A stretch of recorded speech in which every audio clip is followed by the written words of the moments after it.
Hey there, friends. Thanks for waiting. A little bit of a late start this morning, afternoon.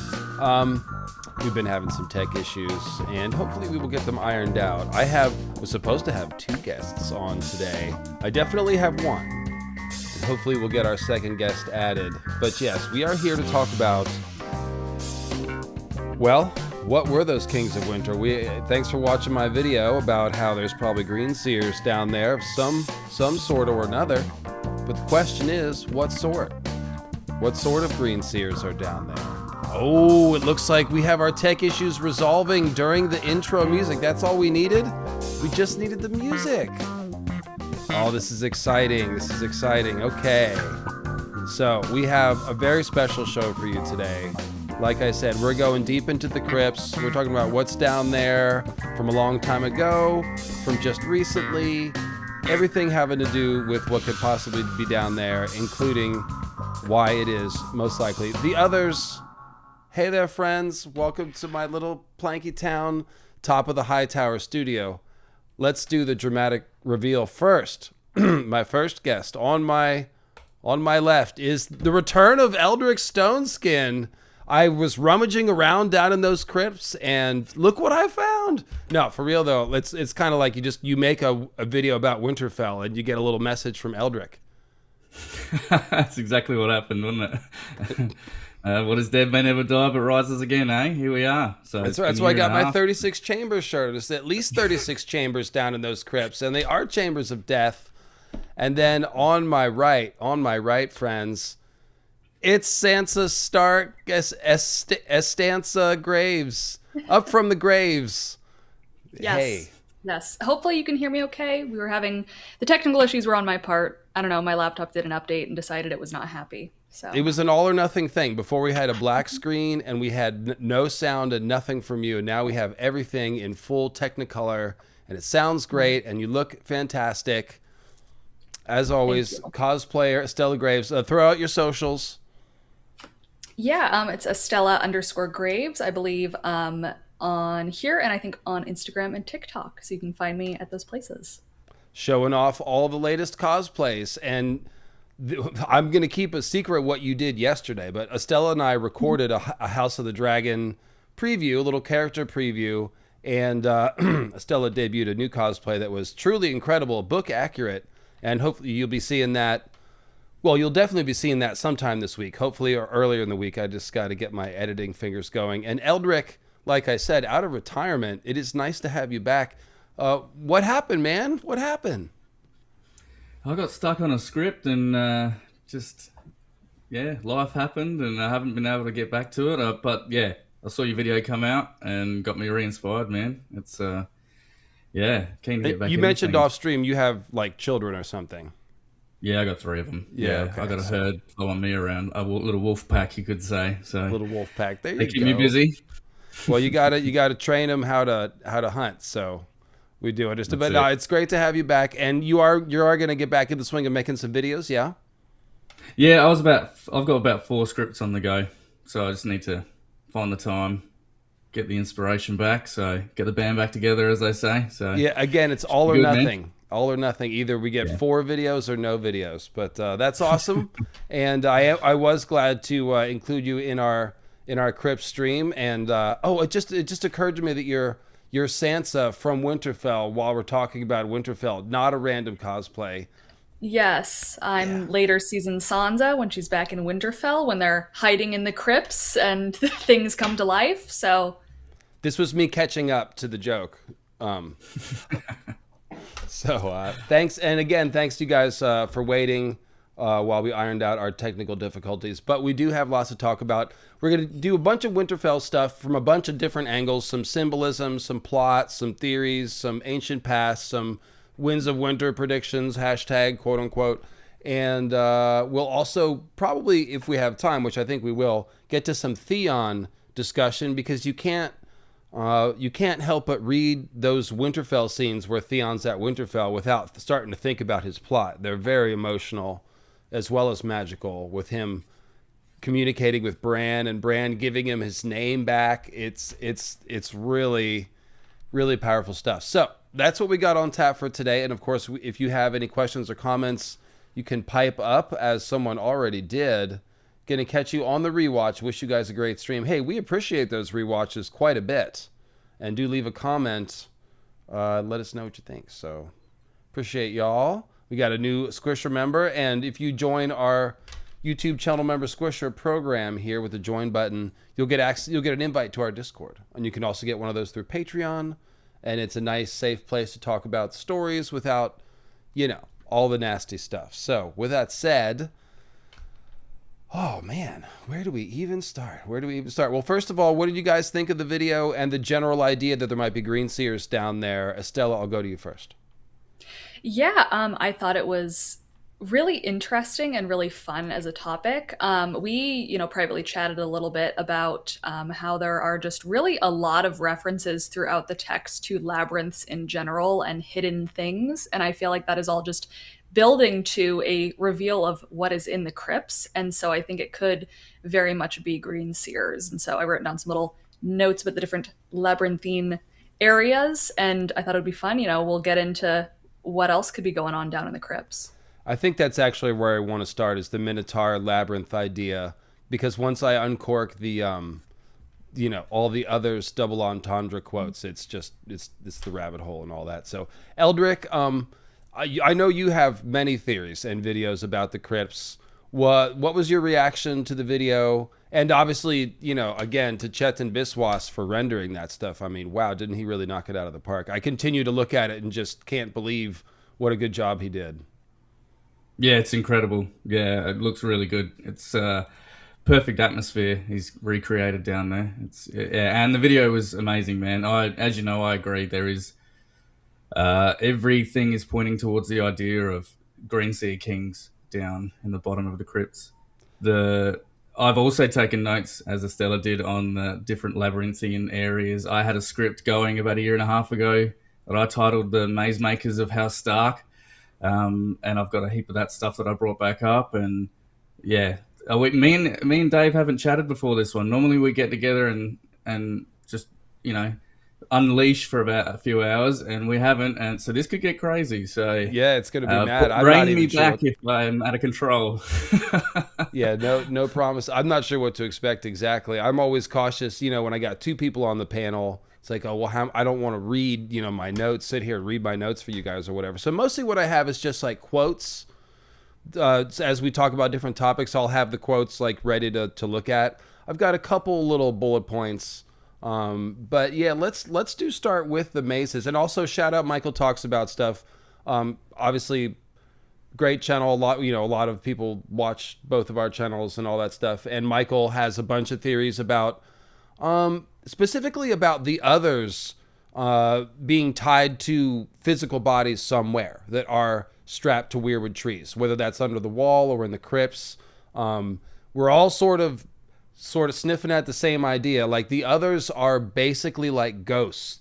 They're some sort of weirwood projections in some way. They're disembodied weirwood spirits, or maybe the original weirwood net cast out of the weirwood net, the original hive mind or whatever. There's a bunch of similar ideas, and it's very possible that their icy spirits, which seem to be quasi-insubstantial, are tied to a physical body somewhere. And that's a big possibility of what those specific green seers under Winterfell could be.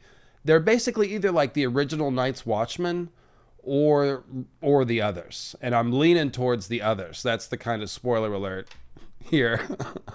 But yeah, the idea that Winterfell is described as this labyrinth implies that there could be a Minotaur down there. And the real quick version of the Minotaur story, just to catch everybody up, is essentially you have King Minos, and he is given this sacred bowl, this very special bowl that he's supposed to sacrifice. It's to Poseidon, right? Is that correct? Okay. And so he doesn't, though. He likes it too much. He doesn't sacrifice it. And so is it Poseidon, or is it's a different god that makes Minos' wife horny for the bull? Who is it that does that? Oh, I thought it was Poseidon, but I could be wrong. I can't remember, but I'm going to say either Poseidon or Zeus. I feel like those two are always doing some some shenanigans like that. And so Daedalus constructs this device. So basically, Minos' wife begins lusting after the bull through divine interference. Don't blame her. These are the gods tinkering here. And so Daedalus, the master craftsman, he conceives of, he makes a fake bull that she can get in so the bull can mount her. Okay. And that is how the Minotaur is conceived. Sacred bull. No, that's different. Praise Garth. Sacred bull.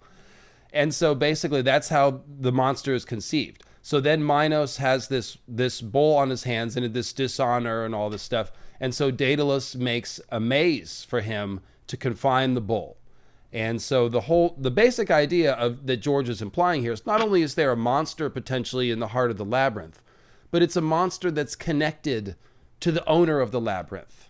Okay. And specifically when we talk about a sacrifice that was supposed to be sacrificed but wasn't, I can't help but think of baby monster, Gilly's baby, and the idea that there might have been a Night's King and Queen baby that wasn't sacrificed to the others that maybe became a Stark, and that's how you get a Bran the Builder that can build the wall out of ice magic, or Starks with ice eyes or snowbeards or something like that. So that's my initial thought on the Labyrinth and the Minotaur. Eldric, why don't you go first and react to that?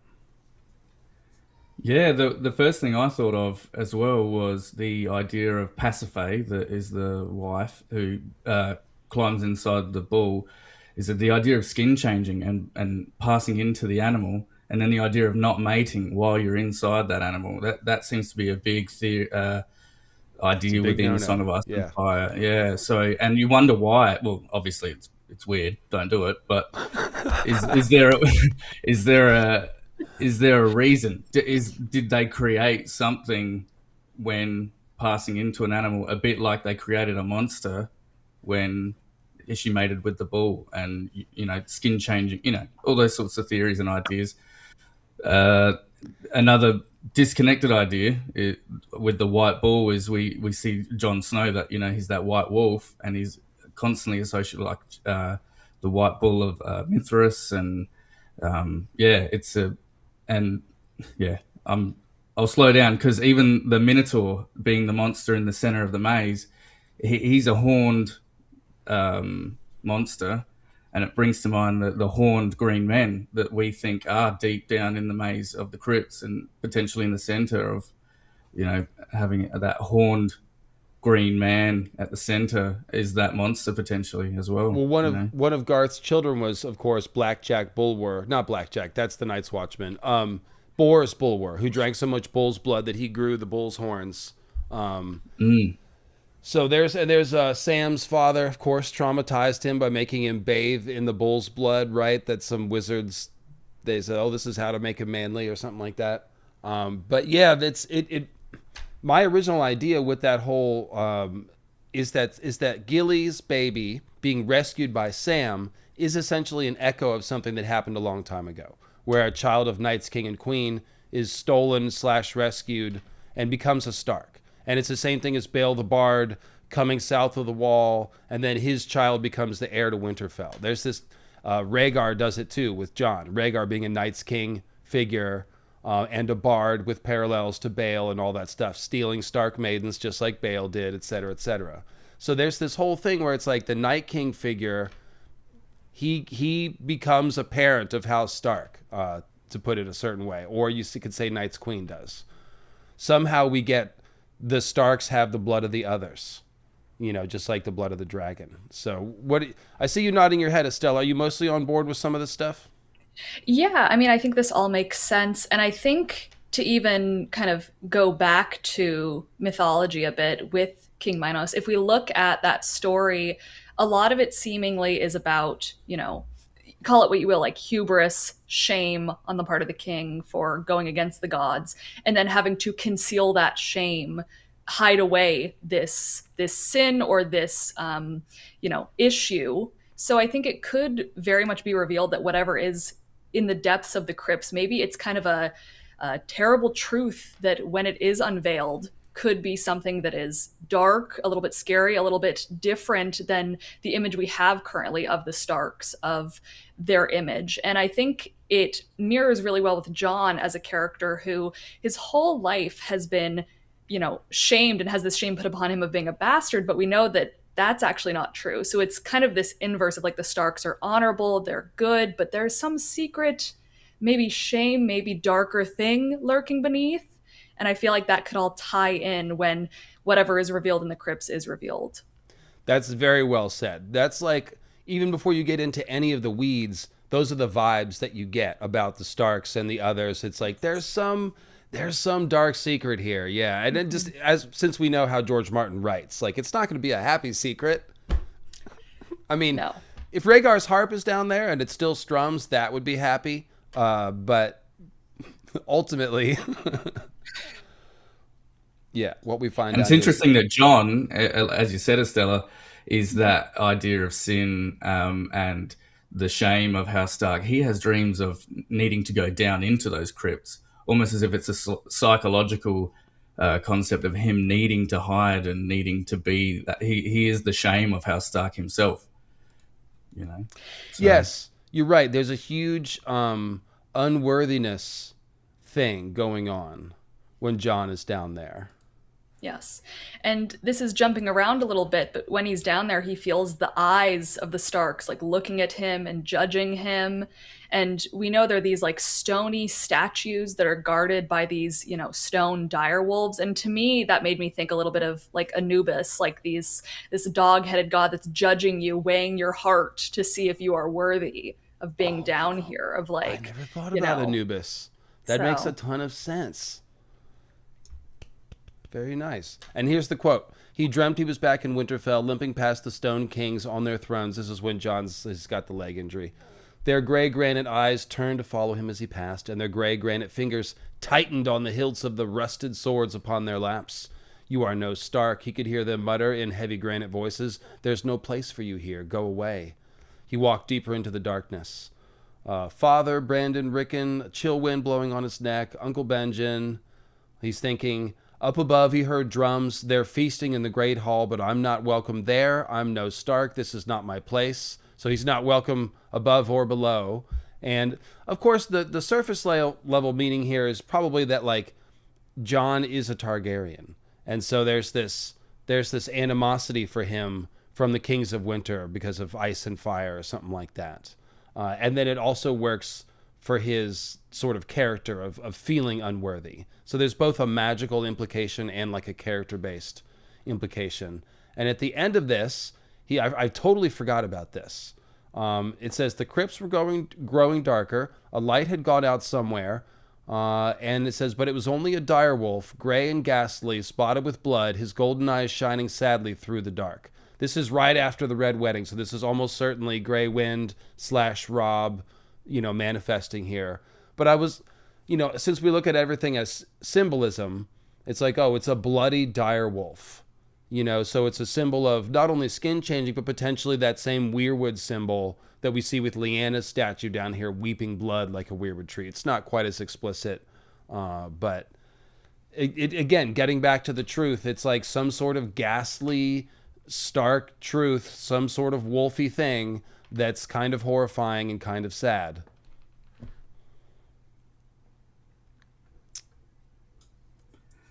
And okay, let's not. Got to try to stay on course here. So with the mazes, Estella, we were chatting. Mm-hmm. There's a lot of mazes, and it seems to be kind of a feature of George's Weirwood setup. I used to have a friend. Well, I still have a friend, but Wiz the Smith, who used to write essays on Westeros.org. He had a really good one called it was about the Hollow Hills. The caves are hollow. Caves are timeless. Hollow Hills, something, something. And basically, he's showing the same setup appears over and over. The maze definitely seems to be part of it. For sure. We have multiple, mazes all throughout Westeros and throughout the world. We have the maze in the High Garden. We have, underneath Old Town. So let's actually take them one at a time. Yeah. So the High Garden maze, that's where Garth the Green obviously established his seat. So that's literally leads you to a Godswood with 3 weirwoods, right? Yes, and it's interesting because it's this briar maze that is said to be incredibly treacherous and full of traps. So it's not just these beautiful hedge mazes of Highgarden. It's utilitarian and a little bit dark in that of like if you don't know the path, you could probably die. And And so it's a I think green it kind of maze of plants, so it's, you know what I mean. yeah, it's green, it's plant like, but with that little bit of kind of ruthlessness, it does make it feel old and like, of the first one, like this kind of thing of, oh, it's green and it's nature, but it does have this like bite to it. I don't know how to describe it. Of it They're is kind of plants that violent. want to drink your blood, Yes, yes. and it's also a green maze. And then you mentioned Lorath. Yeah, I mean, we have Lorath and, the Maze Makers. I think we mentioned that briefly earlier. This, strange carved white stone and these, just tons of mazes that we don't really know where they go. But it seems like to me, all of these mazes have some kind of a truth or a reveal somewhere within them. And with Lorath, we see, oh, there's these giant bones. And so to me, I feel like maybe the reveal with these Lorathi mazes is something about the genetic lineage of people, first men, joining together with giants, like something in that. Well, and Um, then later the followers of Blind Boash came, and they blindfolded themselves and wandered the maze as a way of seeking enlightenment. So it's this reinforcing of the message. It's like, oh, we're seeking to elevate our consciousness or become more aware, open our third eye in the dark, kind of like Bran is doing. Yeah, and labyrinths overall, just in literature, oftentimes are about, yeah, either like seeking hidden knowledge and some like divine truth or figuring out something within yourself. And I feel like with all of these mazes, there is little hints at that, whether it's like a character discovering more about themselves or discovering more about the world. So. The real mazes are the lessons we learned along the way. And Eldric, you said you were going to title a video "The Maze Makers of Winterfell." Is that what you said it was going to be? Yeah, or House Stark, something like that. They seem to carry a lot of parallels across the deeper you dive, the Starks and Winterfell itself, to places like Lang, especially. Having the mazes beneath the earth, the old ones. I know in Lang there was collapsed sections that were sealed off areas, and we have the same thing at Winterfell at the very bottom. It's a True. sealed off area that we can't go down beneath. The people of Lang are said to be quite tall or giant-like in stature, and the Starks seem to show us the same thing. They have a giant dogs named direwolves and a giant sword named Ice. They seem to be people who used to be potentially giants back in the day. And then, like Estella was saying, the original maze makers seem to have been a little extra tall. So yeah, there is a thing with giants and mazes, I guess, huh? Yeah, yeah. Yeah, and I feel like too the way that the maze makers are kind of described and the way the Starks are described, there's a bit of like a stoicism there. They both feel kind of stoic and like resigned to the fate of we need to follow this thing for like it feels very utilitarian. It feels very devoted to specific gods, and so I feel like you could draw the parallels there as well. Shout out to Mickey in the chat. Hey there, Mickey. I saw Sean in there earlier too. Always nice to see y'all. And thanks, as always, to all my mods for occasionally clamping down on the stray troll that wanders in. Speaking of giants and things. And so, okay, other mazes. We've got, well, obviously Bloodraven's Cave is like a maze. What are some other good mazes that I was Someone naming a in the bunch? chat mentioned Lang. Well, they mentioned people going mad, and I feel like then we could kind of move into Lang because there's all these kind of labyrinthy, tunnels that have been sealed off because it says the people who go in and come out mad. So again, we have that idea of people maybe going in and coming out as mad prophets or learning some type of horrible truth. Well, if you solve the maze, you get enlightenment, and if you don't, And that madness carries across to Bran and Hodor.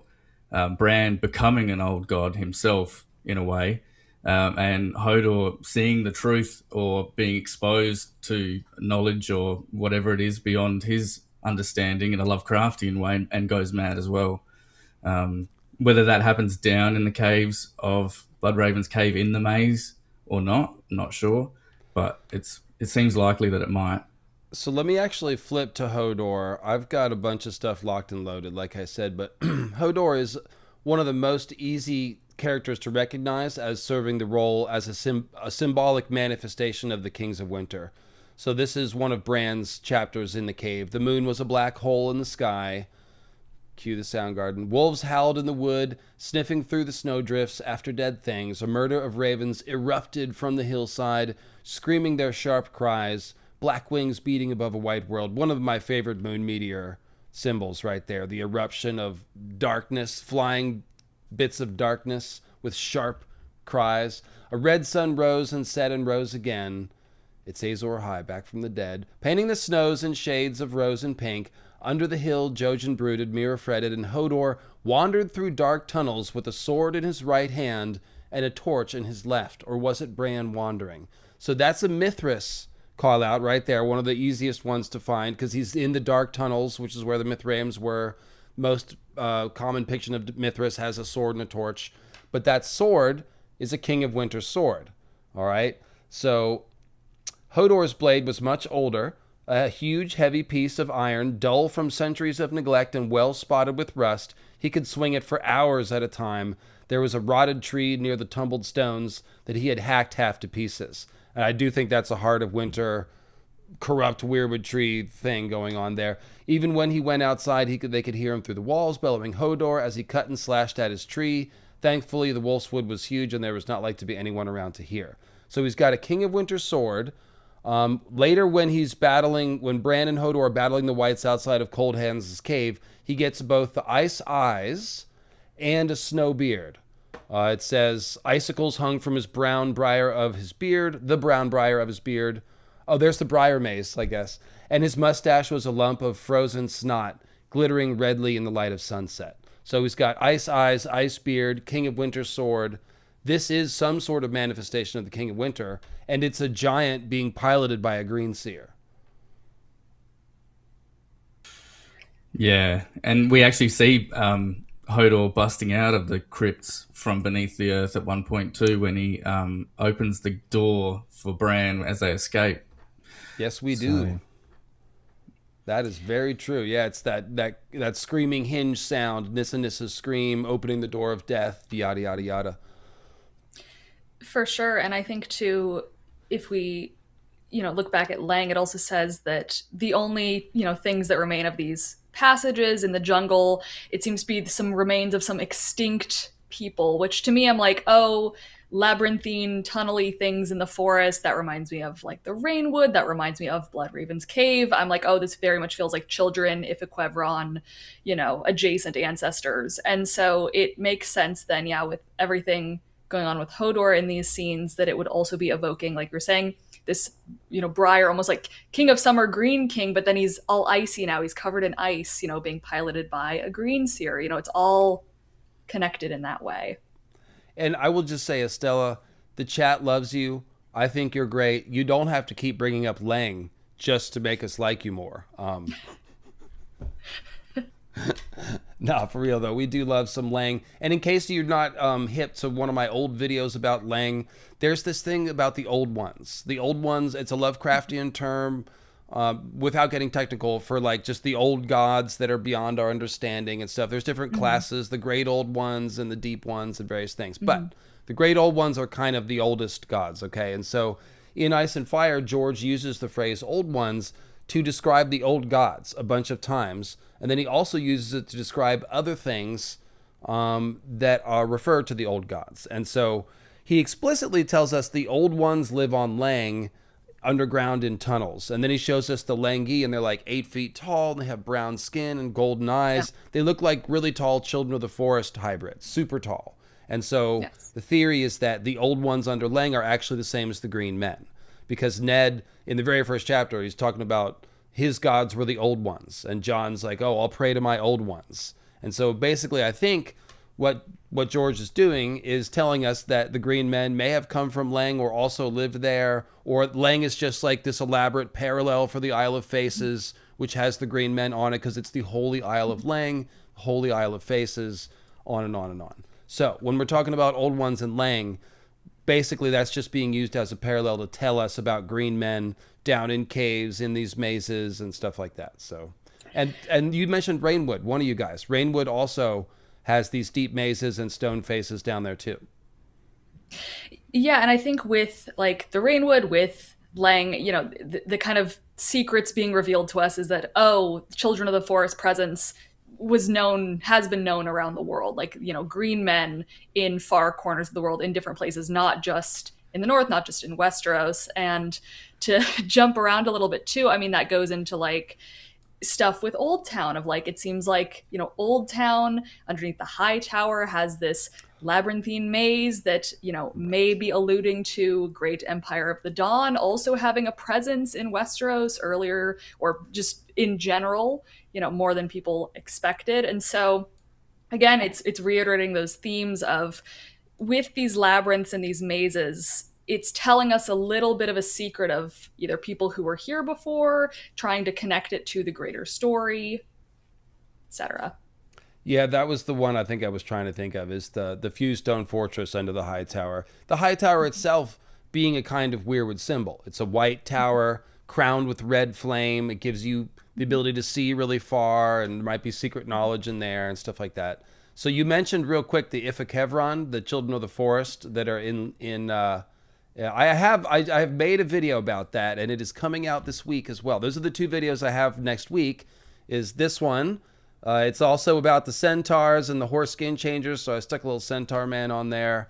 It's got lots of jokes, lots of centaur jokes. However, it is also a serious theory, and that'll be the other video I put out this week besides our Hot Dragon preview. So there you go. Okay, you got us. She's fun. Good. Yes, you subscribe to Estella. You won't be sorry. Her videos are delightful. Check out the Share a Sea Star video. She got into the demonology of the name Aemon on one of her videos. I mean, this is the kind of stuff you guys inhale, I am sure. Which video was that? That was the Jon Snow's true name video, talking about potential Jon name theories, and that one's my favorite, so it's mostly focused on that. Eldric, you got to check that one out. It's fire. I don't know if we've ever talked about that. The idea of Jon's name being Aemon, and Aemon being this demon that has all these weird correlations. What was it? What was the deal with the demon Aemon? It's a demon that has like the head of a wolf, but the tail of a serpent, and it spits fire and prophecy. And sometimes it has the head of a raven. And there's all this other weird stuff about like, oh, also this demon, with the help of a magician, can turn from a wolf-headed creature into a man. Like, and I'm like, oh, that feels very maybe Melisandre bringing Jon back. Like, there's just all these little hints that are like, oh, that feels hyper specific. The name also just means the hidden one, and I mean, Jon is very much just being hidden. So this is fun. The emotion I was remembering. Watch, is just like the hits keep coming. It's like, oh, the hidden one with the wolf and a man and a wolf again. Okay, all right, I smell this. Yeah, I see. So. And of course, Jon, and even half wolf, half serpent as well, which is Jon, half wolf, half Targaryen, half dragon. Yeah. And Aemon is one of the oldest fan favorite possibilities for Jon's true name, simply because he runs around saying, Aemon the Dragon Knight was one of his favorite heroes. Aemon the Dragon Knight also is a dragon person who has the otherish symbolism of the Kingsguard, which fits Jon being a wolf and a dragon and ice and fire and all that stuff. So great stuff. Yeah. So yeah, check out Estella's video about Jon's true name. And okay, so again, getting back to the maze, there's a dark secret in Winterfell. It's probably related to the Starks. It's a family shame of some kind. It's monstrous. It might be a horned god. Okay. I've got here at the beginning the like modern theories about Winterfell, but we're already kind of getting into the symbolism of it. I think we'll go ahead and circle back for some of this stuff, and let's just keep going with our current train of thought, okay? So, yeah, could I just bring up the Langi one more time? Oh, just quickly before I lose it, just in case. So we were talking about the Starks potentially being related to the Langi somehow. When we first see Winterfell, well, not first see it, but when it was first built, all it was a set of mazes beneath the earth and a tower. So there was no castle, so there's potential that the first original Starks did live in these mazes beneath the earth, a bit like the High Towers were said to have done, live in the mazes beneath. Old Town as well. They lived beneath the earth in these mazes, so it's a very similar concept. Back to Leng, that they lived in underground tunnels, just like So the Starks, just like we're saying the Leng, you were saying the old ones. Garth the Green, he looks very much like a Leng, a giant with horned man, green powers, and he is a direct ancestor of the Starks through Brandon of the Bloody Blade. So there's a lot of connections back to the Leng through the Starks. They don't look like it; they look like dead grey versions of the Green Man, but they are green men at their heart. One thing I think George is doing with the others being like ex-Green Man spirits or whatever is like deer lose their antlers in the winter. They grow back seasonally, unlike a bull's horns. So a Green Man in the winter shouldn't have antlers anymore, whether that refers to cold hands or the others themselves. But yeah, so and just to be clear, my basic what I'm talking about is the old ones being the same as the Green Men. So I wouldn't say the Starks are descended from the Leng. I would say that the Green Men might be present on both places and have interbred with humans in both places. Because like you said, Garth the Green, he is a Green Man, and he's described as the father of all these First Man houses. So somewhere in there's some Green Man genetics. I think we have to assume that like they probably don't look like therianthropic human-animal hybrids, but for like a couple of generations, like after a while, they keep marrying humans. They're basically just going to be humans, right? I'm not sure how weird George is going to get with all this stuff. Yeah, look, maybe it's just a knowledge passing down to the Starks through the Green Man, or the Leng could just passing be that. through. Yeah, it could be. Yeah. And I was going to add as well with, Old Town and the High Tower, possibly, because there's this idea that, it seems Valyrian in origin because it's this black stone, but then others have proposed, no, this actually seems maybe too simple to be something the Valyrians made, and it kind of harkens to the idea of the presence of the Great Empire of the Dawn, and of course with that we think of like the Gemstone Emperors, and to me it feels like the Kings of Winter kind of feel like an inverse on the other side of the world of these Gemstone Emperors, of these like, stoic kind of, line of kings that are ancient, that are guiding these characters, these Kings of Winter guiding Bran, guiding Jon in the same way that the Gemstone Emperors seem to be guiding Dany. And so I think that is all kind of there is these parallels. And so that's a great point, because in the House of the Undying, we see that same pairing. We see the fake Undying that they project to Dany, where they're looking like a copy of the Gemstone Emperors. They are glittering with gemstones and glorious dresses and fanciful armor and a wizard cap, and they're going to teach her the speech of dragonkind, and they sent her the comet. They are essentially posing as ancestor dragon lords, which would be the Great Empire of the Dawn, which I think Karth is influenced by anyway. But then when we see the real Undying, of course, they're other-like. They're cold blue shadows, they're decrepit, they're, you guys know what the deal is. So yeah, we're talking about the same sort of ice and fire pairing here. Yes. And the ice realm is where we find the dark secrets, apparently. And we also know what George does with like things that, all that glitters is not gold. Like whenever he shows us a sweet candy exterior, we know there's going to be rot underneath. That is how he likes to portray things. It's even said that the Kings of Winter wore no jewels and no, it makes them a direct inverse to the Gemstone Emperors with their gems and in the way that Kings of Winter, they're just bronze and iron. They don't have any Ironborn gems. is the same, right? Iron price for everything. Balin rips the jewels off Theon, and all the gray stone stuff. Like they're symbolic parallels, archetypally. For sure, and we can get into even the language of like, the Barrows, and then getting into the lore of Barrowtown, and that kind of evokes Tolkien with the Barrow Wights. And if we look at the graveyard in Winterfell, it's called a Lich Yard. And when we think of a Lich, we think of like an undead person that's coming back. So it's all very intentional of like these Kings of Winter being kind of cold and grotesque and undead, as opposed to being glittering, beautiful kings.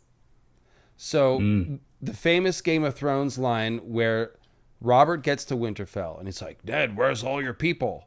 Are they hiding under the snow?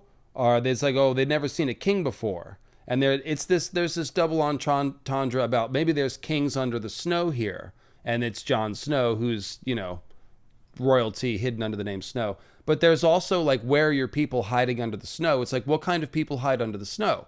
Whites. It's like, oh, are those the type of people that the King of Winter has at his call? Like, potentially, yes. Okay, so trying to organize my thoughts here. I'm a little bit scatterbrained. I have been recording like 4 nights in a row, and there's a lot of stuff in my head. So first, let me read these quotes here. I talked about the heart tree being the heart of Winterfell. It's kind of where I started the theory. It's like, what's going to be under Winterfell? Well, what is Winterfell? It's a weirwood castle. It's described as a weirwood. It's guarding the weirwood. And we got some more of that here. So this is Bran at the end of A Clash of Kings. Very famous passage. He's looking back at the burned Winterfell, and he's noticing that from a distance, it basically looks the same. And he says, the stone is strong, Bran told himself. The roots of the trees go deep, and under the ground the kings of winter sit their thrones. So it's like very potentially an intentional pairing here. It's not just like, oh yeah, this is the important stuff. Like literally the kings of winter sit down there attached to the roots, which go deep. And so long as those remained, Winterfell remained. It was not dead, just broken. Like me, he thought, I'm not dead either. And the main way in which like he's going to gain, like, yeah, his legs are broken, but he's going to fly as a green seer. He's not broken because he's a green seer and he's got this power. And so you kind of just read that passage with this theory in mind. It's kind of all right there. And then this is Jon in the crypts again. You can't be Lord of Winterfell. You're bastard born, he heard Robb say again. And the Stone Kings were growling at him with granite tongues. You do not belong here. This is not your place. When Jon closed his eyes, he saw the heart tree with its pale limbs, red leaves, and solemn face. The weirwood was the heart of Winterfell, Lord Eddard always said. But to save the castle, Jon would have to tear that heart tree up by its ancient roots and feed it to the Red Woman's hungry fire god. I have no right, he thought. Winterfell belongs to the old gods. So I'm sorry, he wasn't in the crypts. This is when he's considering Stannis' offer, and he's just sort of hearing his recurring dream, basically. But yeah, Winterfell, the weirwood is the heart of the castle. It belongs to the old gods. So I think this just continues to reinforce the idea that whatever that truth is down there, it's down in the roots. That's where it is. And so I made this little list here of the kings of winter, the attributes of the kings of winter. They've got icy attributes and they've got fiery attributes. And it leads me to believing that there is some sort of ice and fire harmony going on, which sort of fits the whole vibes.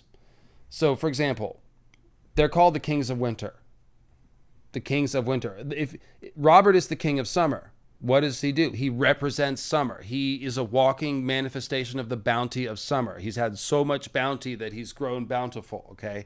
So a king of winter, think about Ned when he meets Robert in the contrast, the oak and the holly king pairing of those two. Like Ned is a long face, he doesn't laugh, his laughter's frozen in the north, etc., etc. When we go down there, the statues have eyes of ice. There's cold breath. Again, no laughter.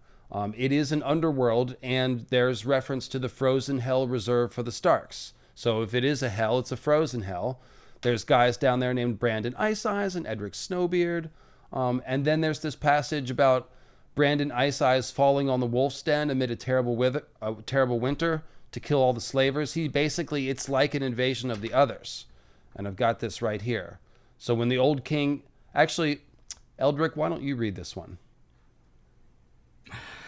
When old King Eldric Stark had grown too feeble to defend his realm, the wolf's den was captured by slavers from the Stepstones. They would brand their captives with hot irons and break them to the whip before shipping them off across the sea, and these same black stone walls bore witness. Then a long cruel winter fell, said Sir Bartimus. The white knife froze hard, and even the firth was icing up. The winds came howling from the north and drove them slavers inside to huddle round their fires, and whilst they warmed themselves, the new king came down on them. Brandon Stark was Edric Snowbeard's great-grandson, him that men called Ice Eyes. He took the wolf's den back, stripped the slavers naked, and gave them to the slaves he'd found chained up in the dungeons. It said they hung their entrails in the branches of the heart tree as an offering to the gods. the old gods, not these new ones from the south. Your seven don't know winter, and winter don't know them. Go ahead Davos and could not pause argue. there. We'll go. There's more about the old ones here, but let's tackle what we just read. Okay. So the slaves chained up in the dungeons is just a reference to the Green Seers, who are chained up down in the catacombs and are essentially kind of slaves to the Weirwood net. And the next sentence, we offered their entrails to the old gods. It's the same idea. And so this attack of a long, cruel Winterfell. So shout out Winterfell. It was long and cruel and cold sometimes. The white knife froze hard, which means it was a frozen ice sword. Okay. And then Brandon Ice Eyes comes down in the middle of the winter. So it really sounds like an invasion of the others when Brandon Ice Eyes Stark shows up.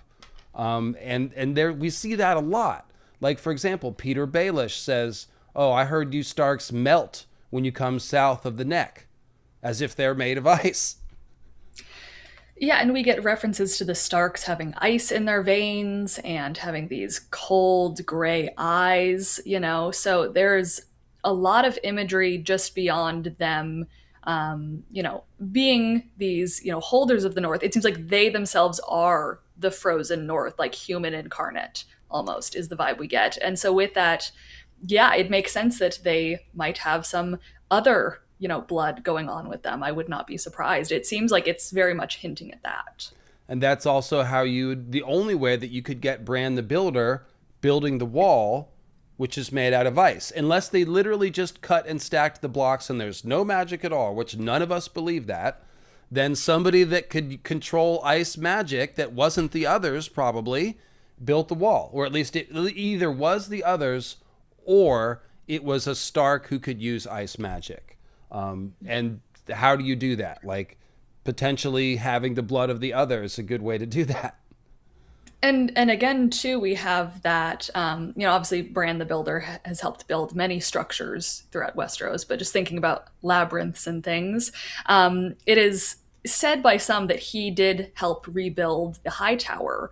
And again, it's like the High Tower with this great Empire of the Dawn imagery. And then we have Bran the Builder, a person that is undeniably connected to the Age of Heroes and these Stark Kings of Winter. It's there again, the parallels. So it's actually almost the same thing. So the High Tower is this Weirwood tower, symbolically, built on top of a maze. Yes. At Storm's End, it's a single drum tower built on top of this cliff face that's got a white chalk face and a giant maze in it, and there's a very old Weirwood tree there.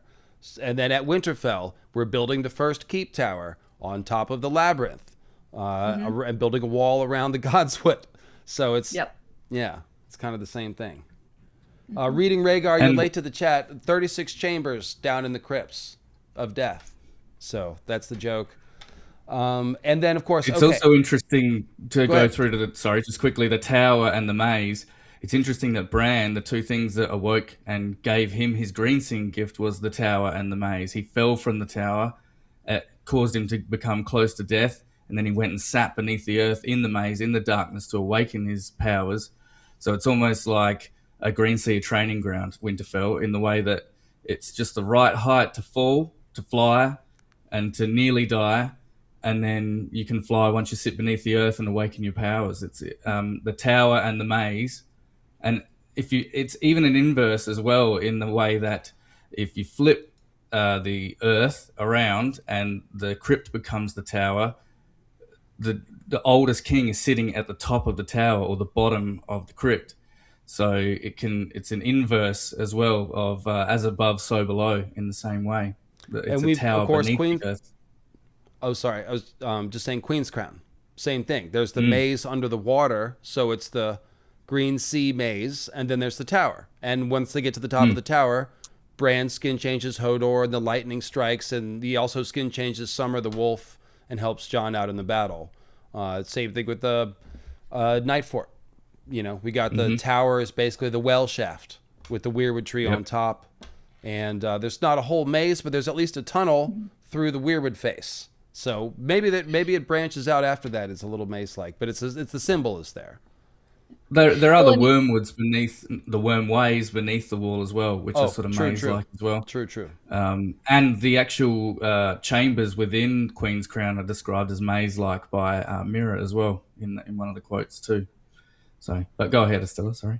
oh, I was gonna say, I mean, and then even if we go to King's Landing, I mean, obviously we have the tunnels underneath Aegon's Hill, but we also have the Alchemist's Guild, which is described as this kind of imposing labyrinth of dark, cold, black stone, Mm-hmm, and obviously mm-hmm. in it is this hidden knowledge of this green magical stuff. So it just feels again like It's green we're hinting fire. at Yeah. it's green fire. That's a We're hinting at liquid, this so it's idea. green sea that's fire. That's great.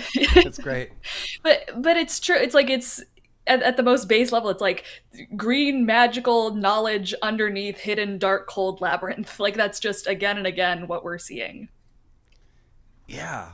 Gosh, I hadn't. That's a new one. I hadn't thought about that. Literally bottled green sea. That's the fire of the gods. Yeah, we That's see the terrific. green fire within the Winterfell crypts as well in Shaggy Dog's eyes when he bursts out of the crypts too. So it's a green. There's a green fire quote too. I reckon. Yeah. Indeed, indeed. Rob had set half the castle searching for him, and when they'd found him down in the crypts, Rickon had slashed at them with a rusted iron sword he'd snatched from a dead king's hand, and Shaggy Dog had come slavering out of the darkness like a green-eyed demon. And they're baleful eyes in the actual scene. So it's the balefire of hell and Balerion and the Balrog and all that stuff. Yeah, so I'd forgotten that Rickon had the sword. So Rickon is a little King of Winter child here as well. Mm. And okay, so one of my favorite other Stark's parallels comes from the very first two chapters.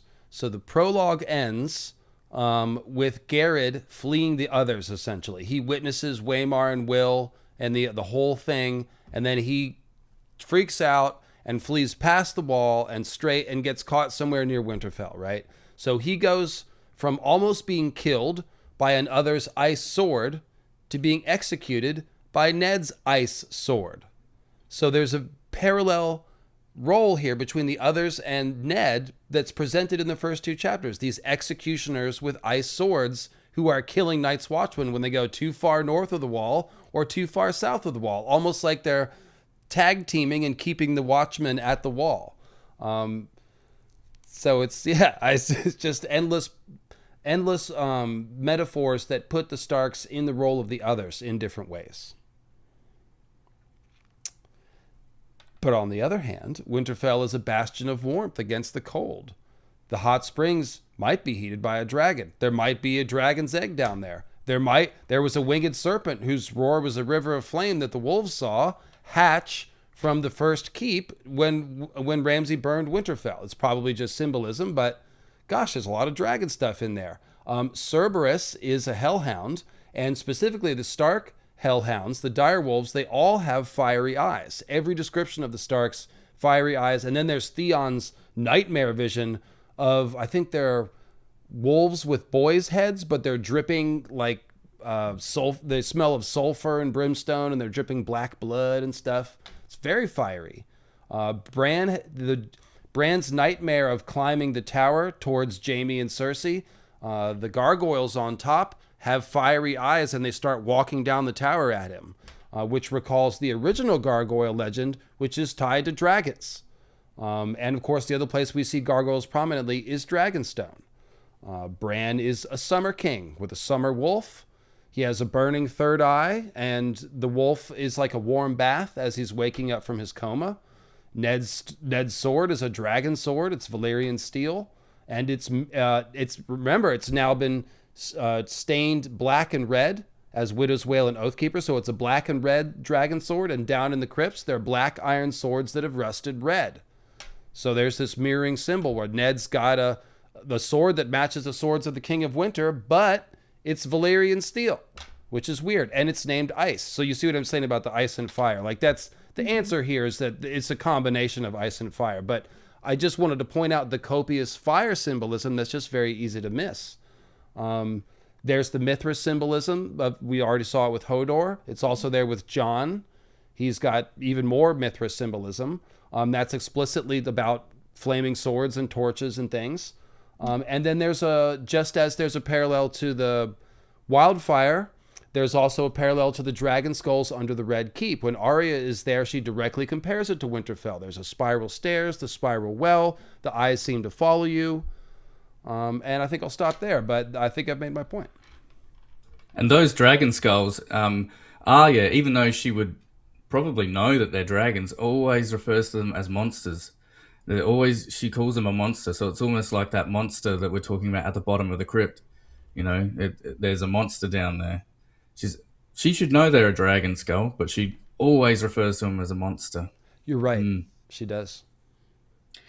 For sure. And I think I have it written down as well that I believe when Quentin is on his little trip through the Pyramid of Marine, I think he describes it as a labyrinth as well. And as we know, beneath the pyramid are dragons. So that definitely qualifies. Absolutely. And up above, Dany's got the tree and the pool and all that green seer sort of, I'm a god now, looking at the little people down on the earth kind of stuff going on. Yes. And this might be jumping the gun a little bit because it's about Theon, but Theon is so tied into this stuff too. In his Winds of Winter sample chapter, when Asha says, "Oh, if you're going to execute Theon, do it in front of a heart tree," and Stannis, use that fiery sword of yours. So we're seeing again fire, and then it's going to be with this old god icy weirwood tree imagery. Like those two things are going to come together. It's we can get into that more a little bit later, but it's just another. We're doing it now. That weirwood tree is specifically, that's one of only two times that a weirwood tree's bone white bark is described as being snow white, and the wooded islands are punching up from the frozen lake like the fists of a drowned giant. So the frozen lake is another symbol, and there's our giant again. What do you think about that, Eldric? Yeah, absolutely. And that the idea of a being being frozen down in the depth and punching up as it rises, that's a big thing within Winterfell as well, obviously, within the crypts, and brings to mind the, you're going to have to help me out here, Dave, but I reckon it's the Dante's Inferno, and the ninth circle of hell, we find the devil himself frozen. He's a three-headed dragon trapped in a frozen lake, exactly. And I believe that is why George always says that the others' voices are like the cracking of ice on a winter lake. It's like Lucifer breaking loose from hell. I think that's maybe where he got the idea of Azor Ahai, the dragon person, becoming Night King, becoming frozen, something like that. So yeah, there's a lot. And it's more there. Ice and fire as well. A fiery being, the devil himself, frozen down in the depths of hell. That might match the red sword thing, because of course red sword is a Lightbringer. So like, why do the Kings of Winter have Lightbringer swords? Go ahead, Estella. Well, I would say, and Theon himself is kind of this almost image of a white or another. He's undead in a way. I mean, he's gone through such a transformation. His hair is white. He's kind of a husk of his former self. And then we have in this same scene, right before this, Stannis makes kind of a blood pact. He cuts his thumb open to sign, some pact between him and I think the Iron Bank. And then we have, like I said, Asha saying, "Well, go take your fiery sword," this probably false Lightbringer, to go do this thing. So again, it's kind of just more of that imagery all connecting there. Yeah, and to further that, Estella, Theon becomes no one essentially when he loses his name, and which is what a white becomes. They lose their self and act on behalf of their master, which is what Theon's doing with Ramsay. He's acting on his behalf after losing himself, becoming no one in a way. He becomes Reek, but he loses his identity to act on his master's behalf. Yeah, and now he's getting stolen back by Bran, essentially, to become an instrument of Bran.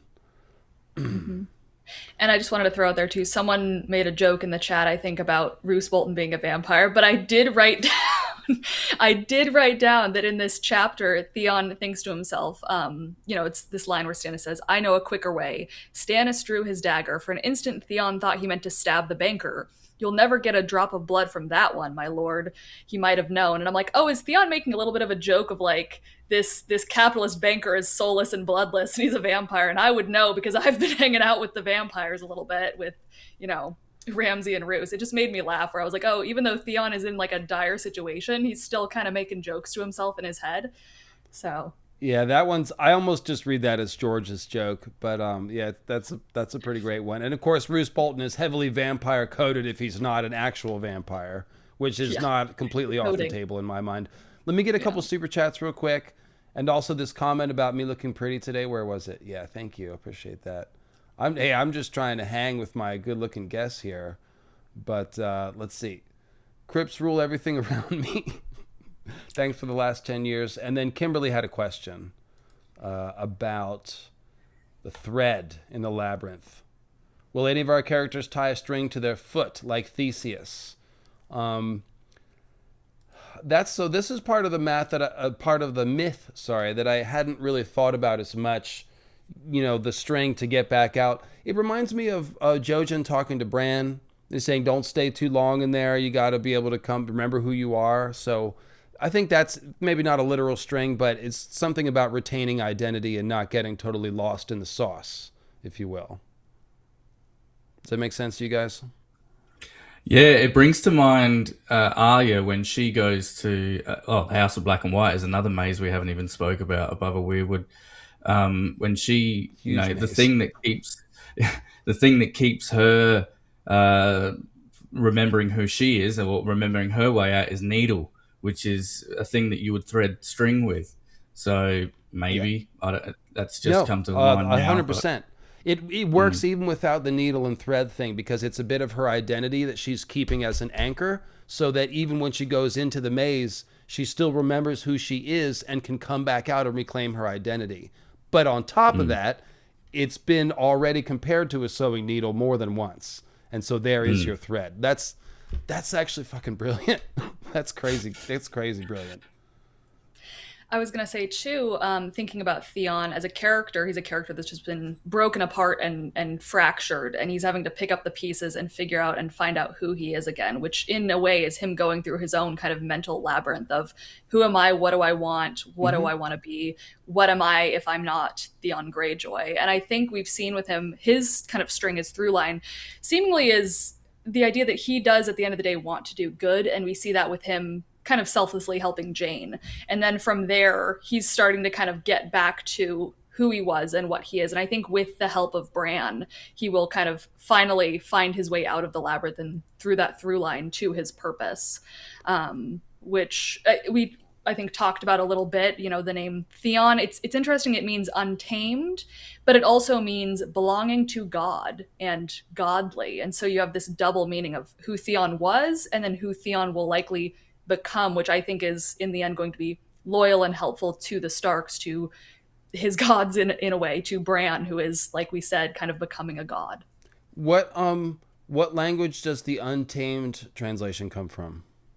I believe it was so godly was, I believe, Greek, and I believe untamed was stemming from, I think, French. Let me double check. Because that would fit with the Baratheons, who are extremely wild and untamed. Yeah, French, meaning untamed. Interesting. That's very interesting. Okay, yeah, it's really interesting. sits He well loses that name once he becomes tamed by Ramsay as well. Right. He was untamed, and then is tamed once he loses that aspect of himself. Yeah. Mm-hmm. Yeah, there's cooking happening. That's right, Chad. This is what we're hoping for here. So yeah, that's terrific. So since we're talking about Theon, it occurred to me that he's a little bit like Jaime, except for that he never saved thousands of people's lives.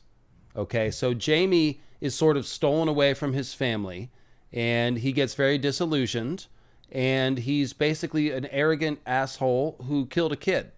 And Theon, arrogant, killed the miller's kids. Both of the child killings were essentially for political reasons, to cover up, something they didn't want. Jaime didn't want his affair exposed, and with Theon, his failure to find Bran and Rickon, he's trying to cover it up, through Reek's bad idea by killing the miller's children. So there's definitely some comparisons there. But again, Theon never saved thousands of people's lives. They are both trying to navigate their mazes of identity to try to find a path towards doing something good so they can actually feel good about themselves for the first time ever or in a long, long time. So it's similar for us to processing the characters, and there's a lot of reasons to hate them. A lot of reasons not to have sympathy for them, quote unquote. But if we're trying to understand the characters and see where their journey is, it's like they are both broken people in different ways, trying to find their way towards a moral compass of their own, because they weren't taught that, you know. And Theon and Jaime, they both suffer hand injuries in the way that, well, Jaime loses a hand and Theon loses fingers, and they're both undergoing that same grey transformation as well. So Jaime, as the chapters go on, he's becoming grey, his beard's becoming grey, like Cersei doesn't like it. They're both becoming grey characters with the hand injury as well. Very true. And I was going to say, you know, with Theon, you know, like you said, you know, unlike Jaime, he has not saved thousands of people. But my thought is maybe yet, you know, because if we look at the Ironborn lore, it's interesting because in the world of Ice and Fire, the words godly and ungodly are used quite a bit, you know, when talking about the Ironborn. And we have this historical... They use it like a cudgel, like one of those driftwood cudgels. Yeah, and we have this historical figure, Galon Whitestaff, who was a priest of the drowned god that had a staff that was maybe made of weirwood or Naga's teeth, which could have been a weirwood tree. And, you know, he uses this to smite the ungodly, and he kind of unites the Ironborn in a way at this King's Moot. And as much as I don't love what the Game of Thrones show did, I have always felt that the ending for Theon of him redeeming himself and then dying defending a Stark, defending Bran, makes sense. And in that episode where he does that, he is holding a staff. And so I could see Theon in a way becoming this kind of staff-wielding figure, you know, weirwood staff, defending Bran, defending Winterfell in a way, maybe even symbolically, and sacrificing himself in a way that does help save thousands of people. So two things. One, I agree with you. Whether or not that was a George idea, it did make sense. Seeing it on the screen, absolutely. That was not one of my problems with that episode. And Galen Whitestaff's staff is a Theon. It's a divine object. And that's what basically Theon is, just Theo or Theoi, which means divine. And then on, the suffix on makes it an object. So it's a tool of the gods or divine object. The white staff is a Theon. And Theon's becoming a white staff. Like this is great stuff. Great. Yes. So there you go. There was a little Theon analysis. We might come back for some more, but you, Estella, you wove that in so smoothly. We just had to go with it. That was great. Okay, so check this. This is a great quote. So remember the one we just read about Brandon Ice Eyes, that then a long, cruel winter fell? Well, listen to this one. The others, Nan agreed. Thousands and thousands of years ago, a winter fell. Let me hold on. Let me do that. I was going halfway. Thousands and thousands of years ago, a winter fell that was cold and hard and endless beyond all memory of man. So, thousands of years ago, a winter fell that was cold and hard and endless as all memory of man. Is that how Winterfell used to be? Cold and hard and endless? In these timeless green seers being the origin of Winterfell, beyond all memory of man. Like the wordplay here is just kind of exploding in my brain. Then came a night that lasted a generation, and the kings shivered and died in their castles. Oh, why is that? Were they chained to the thrones down under the castle? Is that why they died there? And then women smothered their children rather than see them starve, and cried and felt their tears freeze on their cheeks. I didn't have anything for that line. It just sounds creepy. But yeah, a lot of double entendre there in those first two. I thought you'd like that one in particular, Eldric. Yeah, absolutely. Yeah, the king shivering and dying inside their castles is a great line. Yep. And then this is Maester Lewin. Looking at the kings of winter, he says, they were the kings in the north for thousands of years, lifting the torch high so the light shone on the stone faces. Some were hairy and bearded, shaggy men, fierce as the wolves that crouched by their feet. Others were shaved clean, their features gaunt and sharp-edged as the iron longswords across their laps. So it kind of almost sounds like there's two kinds of people down here. You know, shaggy skin changers, and then there's the others, who are gaunt and sharp-edged. Like, that sounds like the others. And so that sort of fits with the whole idea of, like, fire and ice. the Starks are maybe producing a last hero, but also the Night King or the Night's Queen and the others, they're both coming from the same place. So that's kind of why it's hard to decide what exactly the original Green Seers are doing down there, but it could be some sort of mix of both. There could be a shared origin between the last hero and his potentially undead Night's Watch companions and the others. This is an idea we've run into a bunch of times. So, yeah. And then there's the vaults. I forgot that it says the vault was cavernous longer than Winterfell itself. So it really is huge down there. Even before the crypts leak into other caverns or whatever, the crypts themselves are huge. They're bigger than Winterfell. So yeah, that's nuts. One of my favorite lines from that previous quote that you had there when we were talking about the Kings of Winter becoming like stony people is that they were hard men for a hard time. You know, they've become hardened people, not just, you know, literally hardened people as they become stony or statue-like down on their weirwood Yeah, thrones. because Cold Hands, his hands are hard as stone. You know, they are frozen hard. So Cold Hands is a kind of statue. And, of course, one of my oldest theories is that Last Hero's 12 companions who died were resurrected and became like Cold Hands, because whether it's an ice or a fire wight, a wight is the ideal person to charge into the lands of Always Winter and fight the others, because they don't need food or shelter or warmth. And those are the things that are hard to get. So, yeah, that could be part of what they're talking about there, or it could just be part of talking about that some of them became the others. It's always hard to tell. Okay, so one of the big ideas that makes me think that the others are down here has to do with my sort of overarching theory about the others, which is that they were the original hive mind of the Weirwood Net. They got kicked out when Azor Ahai invaded the Weirwood Net, which he did through the murder of Nissa Nissa, who seems to have been a child of the forest. And even if you don't want to get into the Azor Ahai end of things, the others, everyone agrees, are coded as some sort of Weirwood spirits in some sense, whether they're dead green men or the original gods of the Weirwood or something like that. Now, I keep seeing this pattern of Night's Queen being the one who takes care of the others, gives the others a home, brings them to their promised land. There's many different versions of it, but I keep seeing that pattern. And I mentioned in my video that Lyanna's statue down in the crypt seems like a big symbol of Night's Queen, because she looks like a weirwood, but she's a cold statue, and all of Lyanna's symbolism is winter associated. Even down to her name Lyanna, which comes from Lianan She. It's a type of she, as in the ice she of Irish folklore, that's specifically like a winter queen. A Lianan She. It's like a succubus that will steal your soul and stuff like that. So it's very Night's Queen coded. And Lyanna is not only like that, but she's got she essentially turns into an other. When she puts on her armor and has the Knight of the Laughing Tree shield, she goes from Night's Queen to other, almost like showing us the two-step process. And then her baby, Jon Snow, also coded as an other, a snow baby, Lord Snow, etc., etc.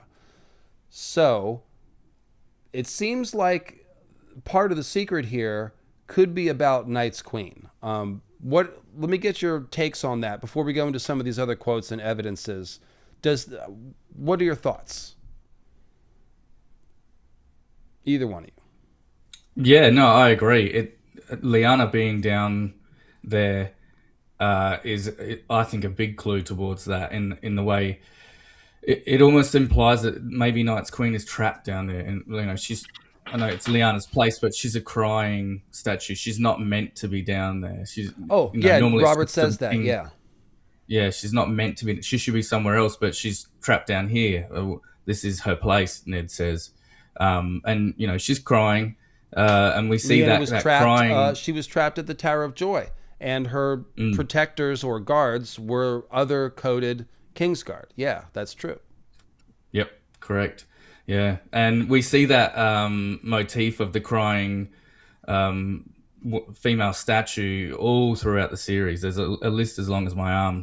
The weeping. So let me just, off the top of my head, the weeping Lady of Lys, There's Alyssa's tears. She's got the marble statue, and then the frozen waterfall that's her tears. Yep. Yeah, and we see in the Eyrie, we see with that crying statue, the weeping lady, we see an other fighting on the behalf, Varda Segan. Yeah, as well, same thing. There's a lot of them. Even Sansa, crying in the Eyrie, same thing. She's Elaine Stone. She's not a statue, but her name's Elaine Stone. So. Yeah, and Val doesn't cry, but she's trapped in a tower at the Castle Black, and with a giant protector. Yep, icy coated as well. Yep, very much so. So let me go to you, Estella, and then I want to dive into a couple quotes about some of these people we just mentioned. Yeah, I mean, I think we've covered a lot of it, but I was also just going to bring up the fact that, Lyanna clearly died with some secret, with some mystery surrounding her. And there's a lot of mystery and secrecy surrounding the Night's King and Queen, and, what became of the Night's Queen. And so I think it is paralleled very intentionally, and I would not be surprised if, Lyanna being set up as this Night's Queen parallel does have to do with maybe, the Night's Queen being somewhere deep down in the crypts, or there being some truth regarding that, whether it's the others needing a new Night's Queen because they cannot clearly have their own children, or if it's some truth about the first Night's King and Queen not being evil, actually, having a more utilitarian purpose. I think that is all definitely being set up. So the utilitarian purpose, to continue with my own personal headcanon, is essentially that it goes like this. Once the Green Seer spirits, the original hive mind of the old gods, is kicked out of the trees, these are the original gods of the children of the forest, and they are now homeless. They are spirits. And to save them, to preserve them, they were given icy bodies. And so Night's Queen, what do we know? Her and Night's King sacrificed children to the others. And we know that Craster sacrifices his children, so that means giving your children to the others. However, if Night's Queen is already a woman made of ice in some sense, like a icy Melisandre, then her children are already going to be icy. And if you've read The Ice Dragon, and you think of Adara and how winter stole into the womb of her mother and Adara came out cold, this is George further fleshing out this idea. And so what I'm saying is that Night's Queen is having ice babies with Night's King so that these spirits have somewhere to go. These are like golem bodies. They are temporary holders.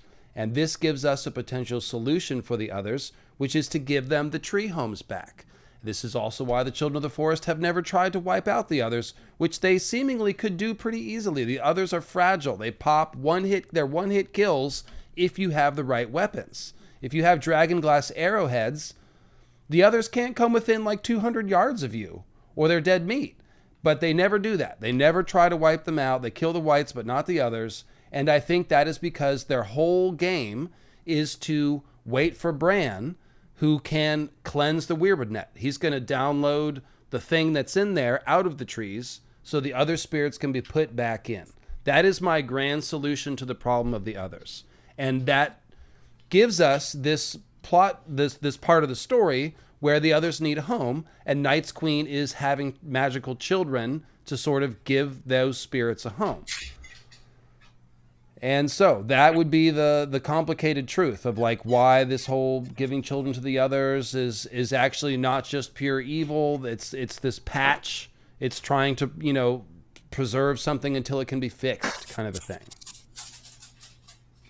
That all makes sense to me. Yeah, and I think that that seems the most likely answer. Just knowing how George is as a writer, it's clear that he's not just going to have the others be these kind of flat one-dimensional villains that just want to destroy the world. They probably have a greater mission, goal, purpose, quest thing that they want to get done, and I think that very much is they need something. There's something missing, some type of pact is not being fulfilled, and it's continuously throwing the natural world out of its balance, and it needs to be solved. And so essentially what I'm saying as far as the Green Seers under Winterfell is that if they are children of the forest from before the great Weirwood net poisoning or whatever, then they are the bodies of the others. These are the green seer bodies of the original old gods who were then kicked out of the weirwood net and became the others. So just as Michael talks about stuff, he's talking about the others are tied to physical bodies strapped to weirwood somewhere, either under the wall or under Winterfell. That's essentially what we're talking about here. Some version of that idea. And again, I would say the reason, multiple people coming to this sort of similar place, either we're all crazy together or we're sniffing at, what George is cooking here. So examples of Night's Queen figures giving the others a home. I mentioned Val as an important Night's Queen figure. She has the weirwood brooch, which is just yet another clue. Just like Lyanna having the weirwood shield, like Night's Queen is a weirwood person of some kind, either a child of the forest or someone using green magic to,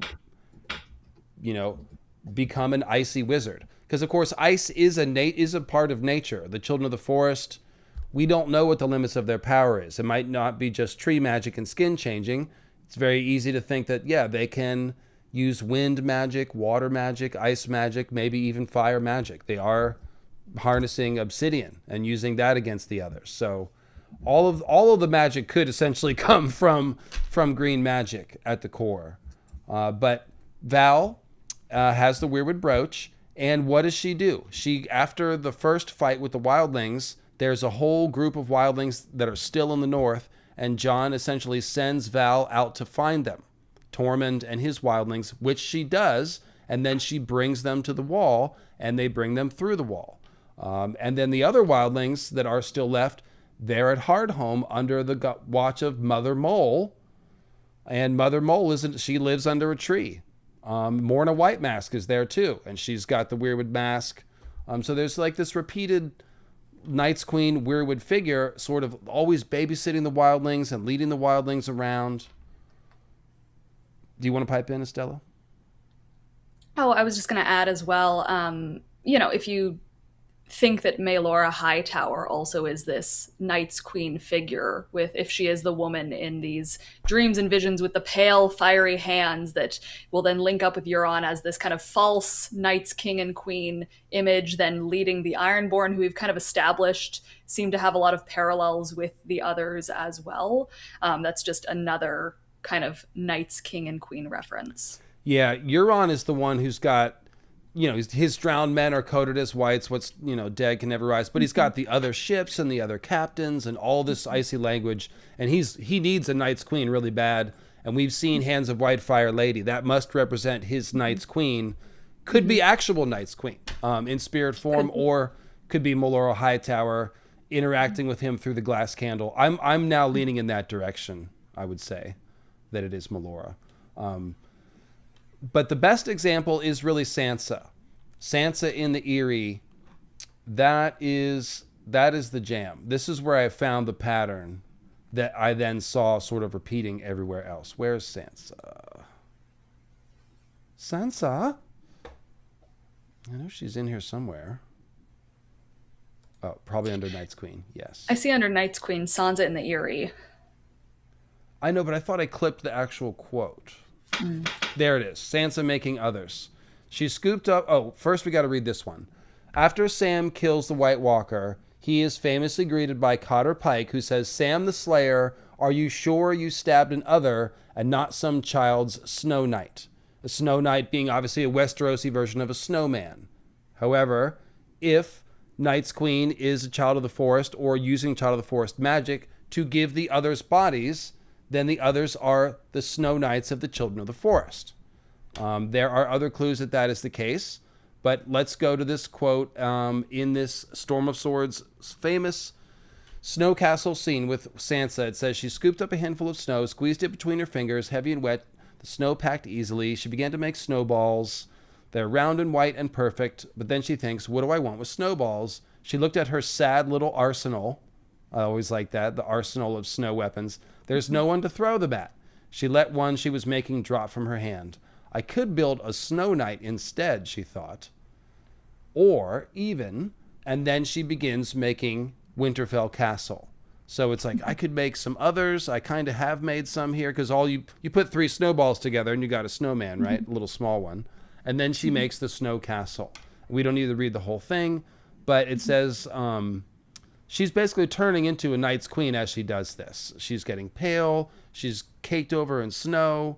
There's abundant Night's Queen symbolism all through the Eyrie. I did a whole chapter breakdown, so I don't want to get lost in the sauce here. But before long, Sansa knew it was Winterfell.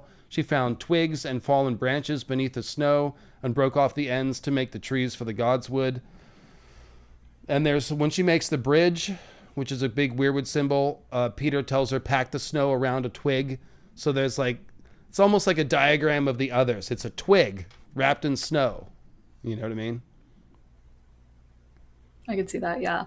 And I was going to say, I did a video on Danelle Lothston and her connections to Sansa Stark, and in that how they're both connected to Harrenhal. And Harrenhal is also this kind of underworld imagery place that is gigantic and almost labyrinthian in how many caverns and chambers it has. So I think with that as well, you get those connections with Sansa, with Labyrinth. She's also, we kind of touched on earlier, discovering her inner self again. She's hiding. Her moniker right now is Stone. She has all this imagery with the others, with the Night's Queen, with the Queen of the Underworld, and so it's all there as well. And there's also a Giant's Castle thing. Harrenhal is built to the scale of giants. There, obviously, Sweet Robin's doll becomes the giant attacking Winterfell. Then Peter's like, oh, if the tales are true, it's not the first giant's head, mounted on a spike at Winterfell. So there's a lot of that going on. And then this is a God's Wood without gods, which is a kind of a symbol of the others, as everything in the Eyrie is. They've got the Weirwood thrones, but they're dead, So it's kind of like the dead half of the Weirwood net. The God's Wood that doesn't have the gods anymore, that's the situation. Like, what happened to the gods? Well, they've been driven out. And so Sansa's like, oh, well, I better make them bodies. And I better make them a castle.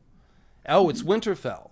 And so is Winterfell a castle to house the bodies of the others? That's kind of what I'm saying. Because we see all these Night's Queen figures taking care of the others and shepherding them and giving them a home and leading them to the promised land. And then we have Visenya and Visenya's Hill, where there's a marble ice temple dedicated to Baelor the Ice Dragon. And inside of that temple, we have the warriors' sons who have mirror armor and crystal swords in the darkness. They are others. They are symbols of others, and their home is literally on Visenya's Hill. Visenya also created the Kingsguard, who are coded as others. She did it with the blood of Aegon. Remember, she slashed Aegon's cheek. That convinced him to make the Kingsguard. So essentially, she's taking the seed and soul, the blood of Aegon, who dresses in the night black armor and flies the black dragon Balerion, the black dread. So he's a Night's King figure. And then she makes the others. So again, we have Night's Queen making others, making the home for the others. It's a pretty strong pattern. Eldric, your thoughts? Yeah, that's perfect. That's it doesn't get more concise than that right there. The mirror armor, the crystal swords. There are others right there. And there's always 7.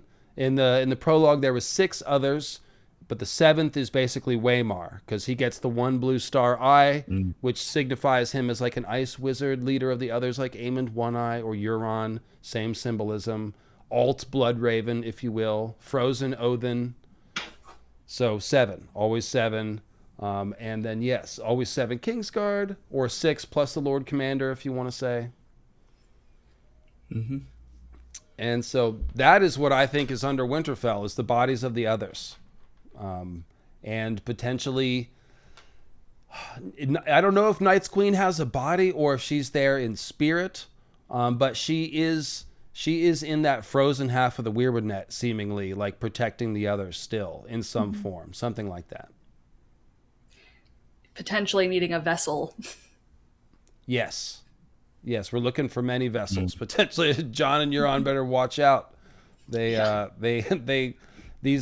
I think ultimately what we're going to get is Dany and Jon going into the heart of winter to do what Hodor is doing, like hack down the dead tree or whatever.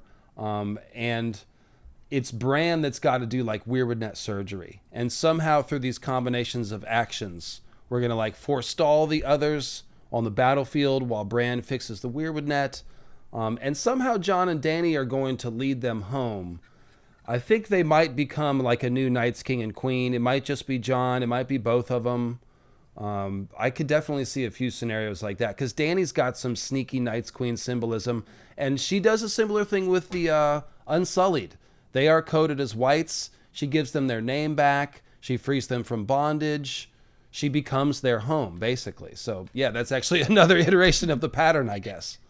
Well, and just all of the mother and moon imagery with her, and everywhere she goes, she picks up children and helps them. It's kind of her whole thing of like, I lead leaderless people to home, to safety.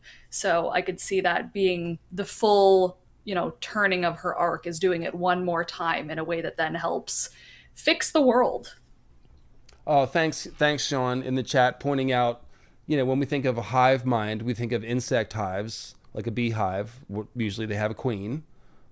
So yeah, it's that kind of scenario. And the frozen honeycomb symbolism is specifically hung on the Eyrie. It looks like a frozen honeycomb. So you got that frozen fire of the gods.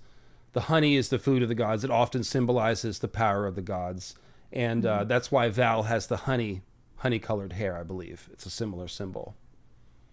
We tan killer bees on a swarm. That's right. Thanks, chat. Helping me out today. I'm catching up to the jokes, That's cool. And there's some Elden Ring parallels to all this stuff too, I am told repeatedly. There is, but that's a deep well to dive down. Right It is. Men have been lost in that well. The motherhood aspect that we're speaking of in regards to the Night's Queen and Winterfell and the crypts, we see like a birth almost happen when they escape from the crypts with Osha. When we see, I think Rickon crawls out from beneath her legs as they escape, and Osha is the one that leads them to safety as they escape. She sort of leads the pack in a way as well. I'm so glad you mentioned that. Would you like to read this quote when you're done with your thought? No, this will probably explain a bit more of it. Bran heard fingers fumbling at leather, followed by the sound of steel on flint. Then again, a spark flew, caught. Osha blew softly. A long, pale flame awoke, stretching upward like a girl on her toes. And it's interesting that the fire... That's a reference to old Nan, standing on her tippy toes to kiss Hodor in Bran's vision in the Godswood. And old Nan, she's like a crone, a Stark crone mother figure, a surrogate mother for the Stark children. Go ahead. Yep. And the pale flame, we were speaking of Euron's pale flame, lady of pale flame hands as well, being a Night's Queen.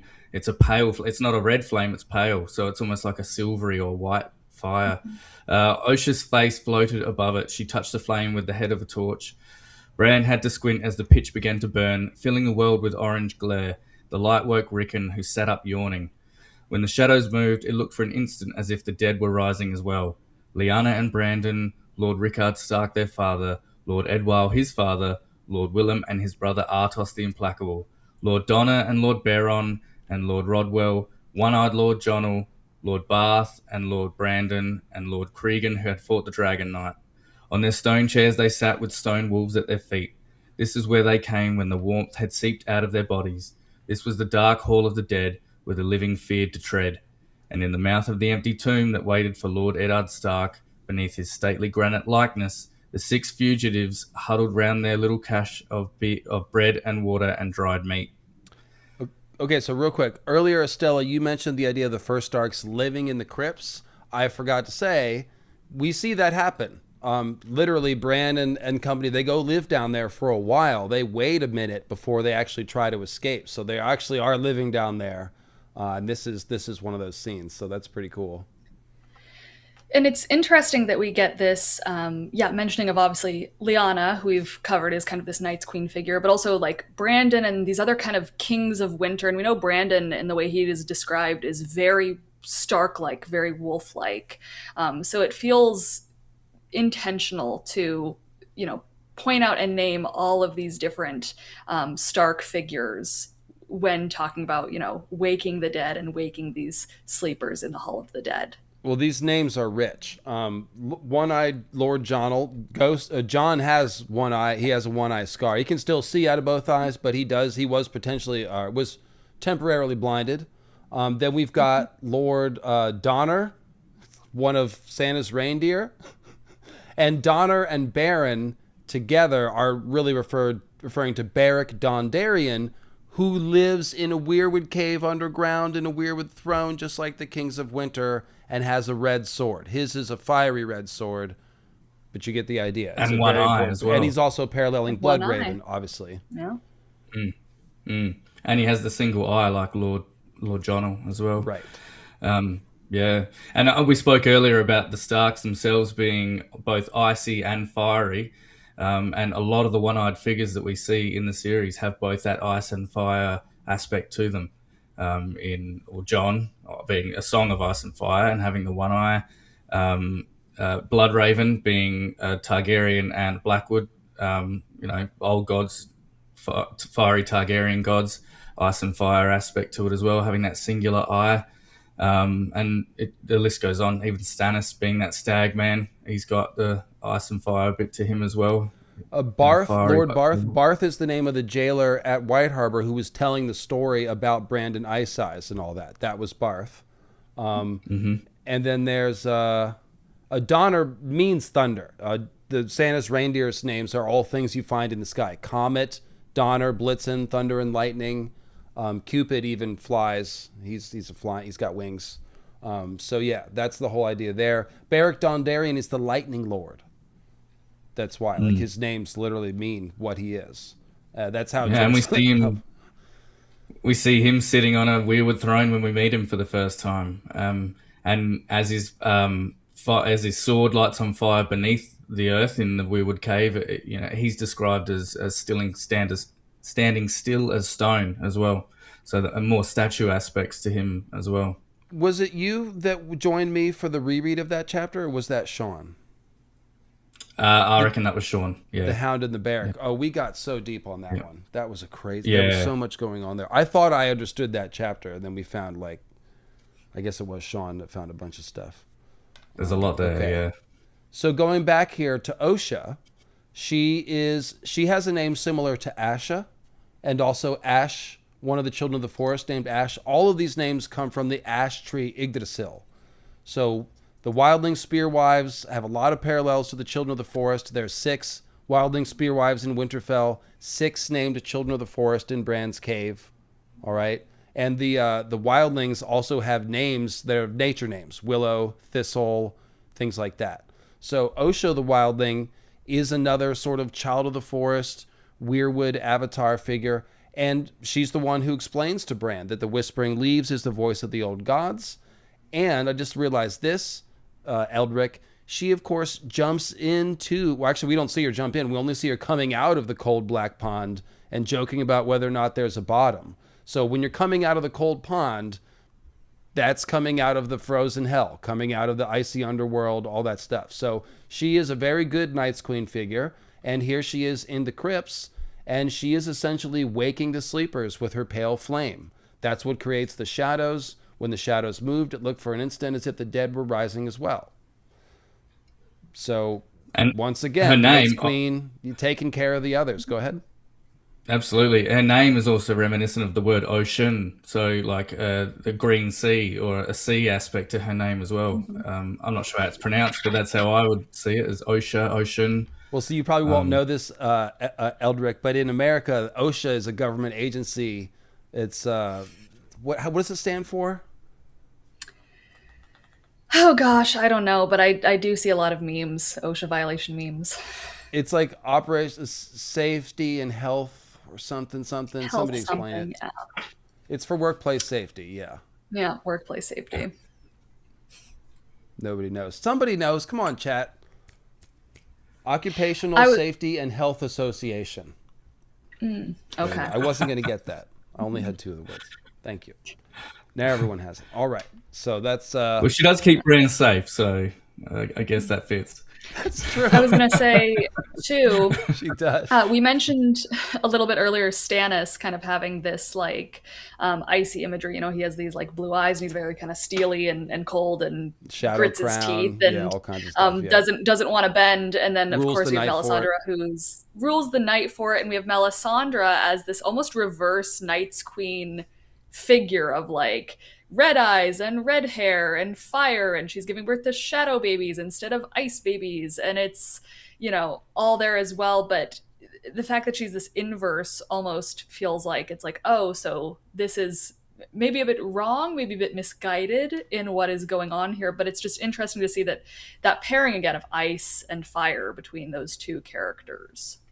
So to shout out another old friend from the forums, Durin Durrandon is the first one that stumbled on the idea that what if Night's Queen is just a Melisandre made of ice? Someone who's used, because Melisandre is using fire magic, and the more she uses it, the more it transforms her into what seems like it's heading towards fire other.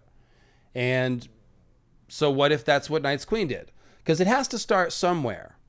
Yeah. It's like Night's Queen and King are sacrificing children to the others, but where the others come from? Well, the story of Night's King and Queen is actually the origin story of the others, because we have this icy woman who would be capable of having ice babies to begin with.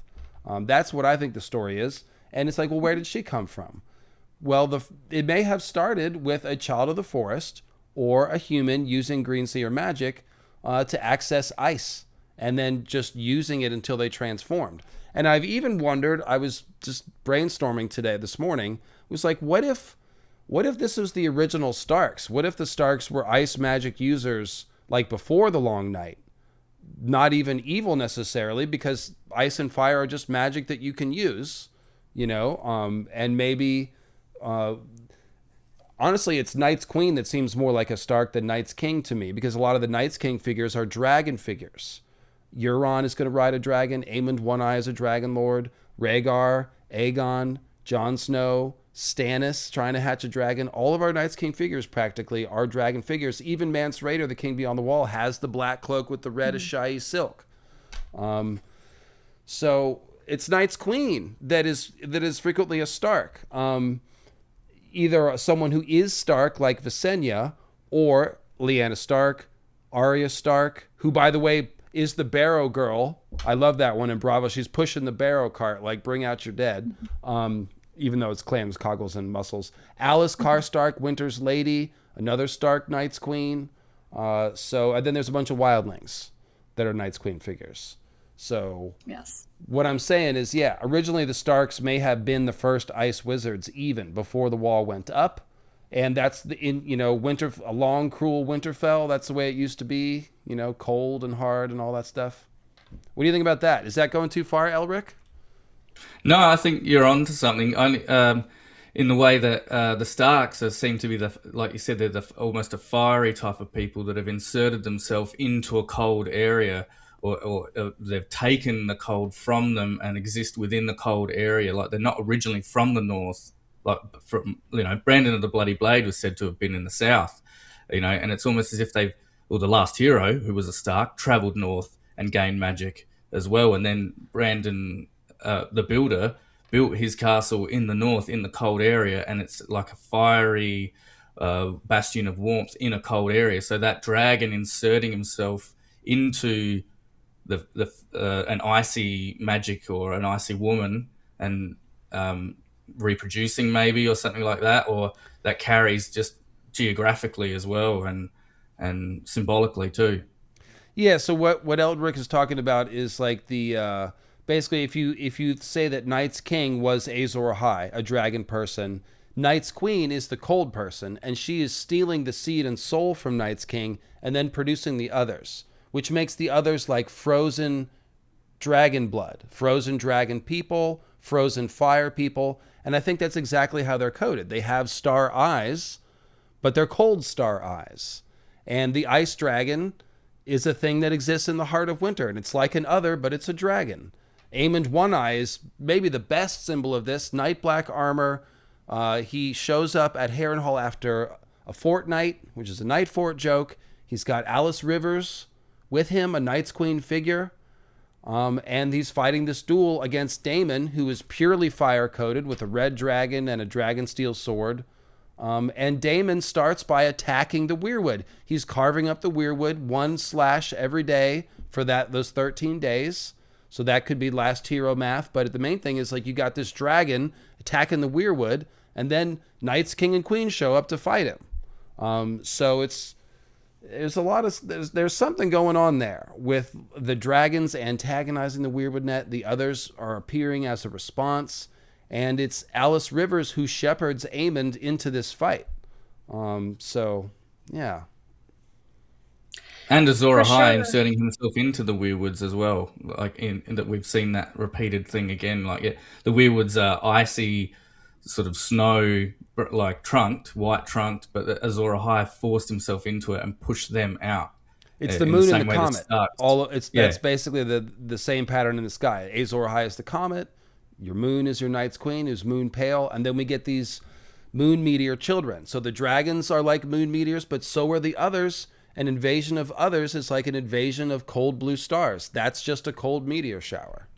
So it's just the parallels, just like you said, Estella, with Melisandre and Night's Queen being these ice and fire parallels. That's through the whole story with all of this magic.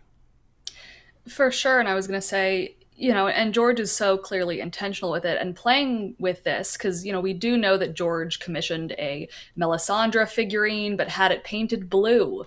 And so he is seeing her as this inverse of this Night's Queen figure, you know. And we can look at these other characters who have this like fieriness but clearly ice imagery of like Sansa with her red hair, but clearly she's trying to find her Stark identity, her Stark self, and kind of moving more away from this Southern identity, this fieriness of, you know, she's trying to find this cold starkness again. And we have characters like Ygritte with her fiery red hair, but obviously she is an other because she's a wildling and they lead the wildlings over the wall. This is like the others invading. And so that imagery is just, again, he's playing with it over and over and over again. And it feels like it must be to some end. It must be for some purpose. Ygritte is a great example. She's kissed by fire. Her name seems to be a pun on Ig right, like a Yggdrasil magical rite, some sort of sacred tree ceremony. But then when she dies, she gets a frozen mask. It's glittering in silver, so she's got a frozen moon face in death. And here is that figurine you're talking about. George had this custom painted. Give me a blue and green Melisandre. What is this? Like, this is Night's Queen. Holding So. pale blue fire. So we have that as well. Oh, Arthur's mother is Igraine. Yeah, okay. We'll have to talk about that one time, Sean. I'm always trying to figure out that there's a lot of Arthurian folklore in Ice and Fire, and I'm slowly catching up to the Arthurian stuff. So, okay, so a few King of Winter avatars. I mentioned Beric. Beric's band was made by Ned. I forgot about that. And he even says that his speech begins, when we left Winterfell, we were men of when we left King's Landing, we were men of Winterfell. And then he goes on, men of Derry, men of wherever. But Winterfell was the first. So, yeah, these are the Kings of Winter. There's something like this. and now his band is being led by Lady Stoneheart, a Knight's Queen figure. Same thing. Okay, so I had Kat in here somewhere. Where was that? That's great. But yeah, she's leading the Brotherhood, and what was the other thing about Kat? Oh, it's up here. While you're looking, she is repeatedly described as being a cold mother and having cold eyes and just being cold in general, having a lot of the Knight's Queen cold aspect to her. Her crackling, as well. like, throat language is like a stream of ice, and her hate is like ice. So even though she does have the fiery eyes and she's animated by R'hllor, she's very Corpse Queen coded, and she is a Stark in a Weirwood cave. Yeah, exactly. And we begin to see winter set in after she dies as well. After she's murdered, a cold winter starts to set. You know. Oh, I think it's okay. I remember thinks. now. So it was this line from Jaime to Kat when she's getting him drunk and, you know, about to turn him loose, and Jaime's, you know, a captive and all that.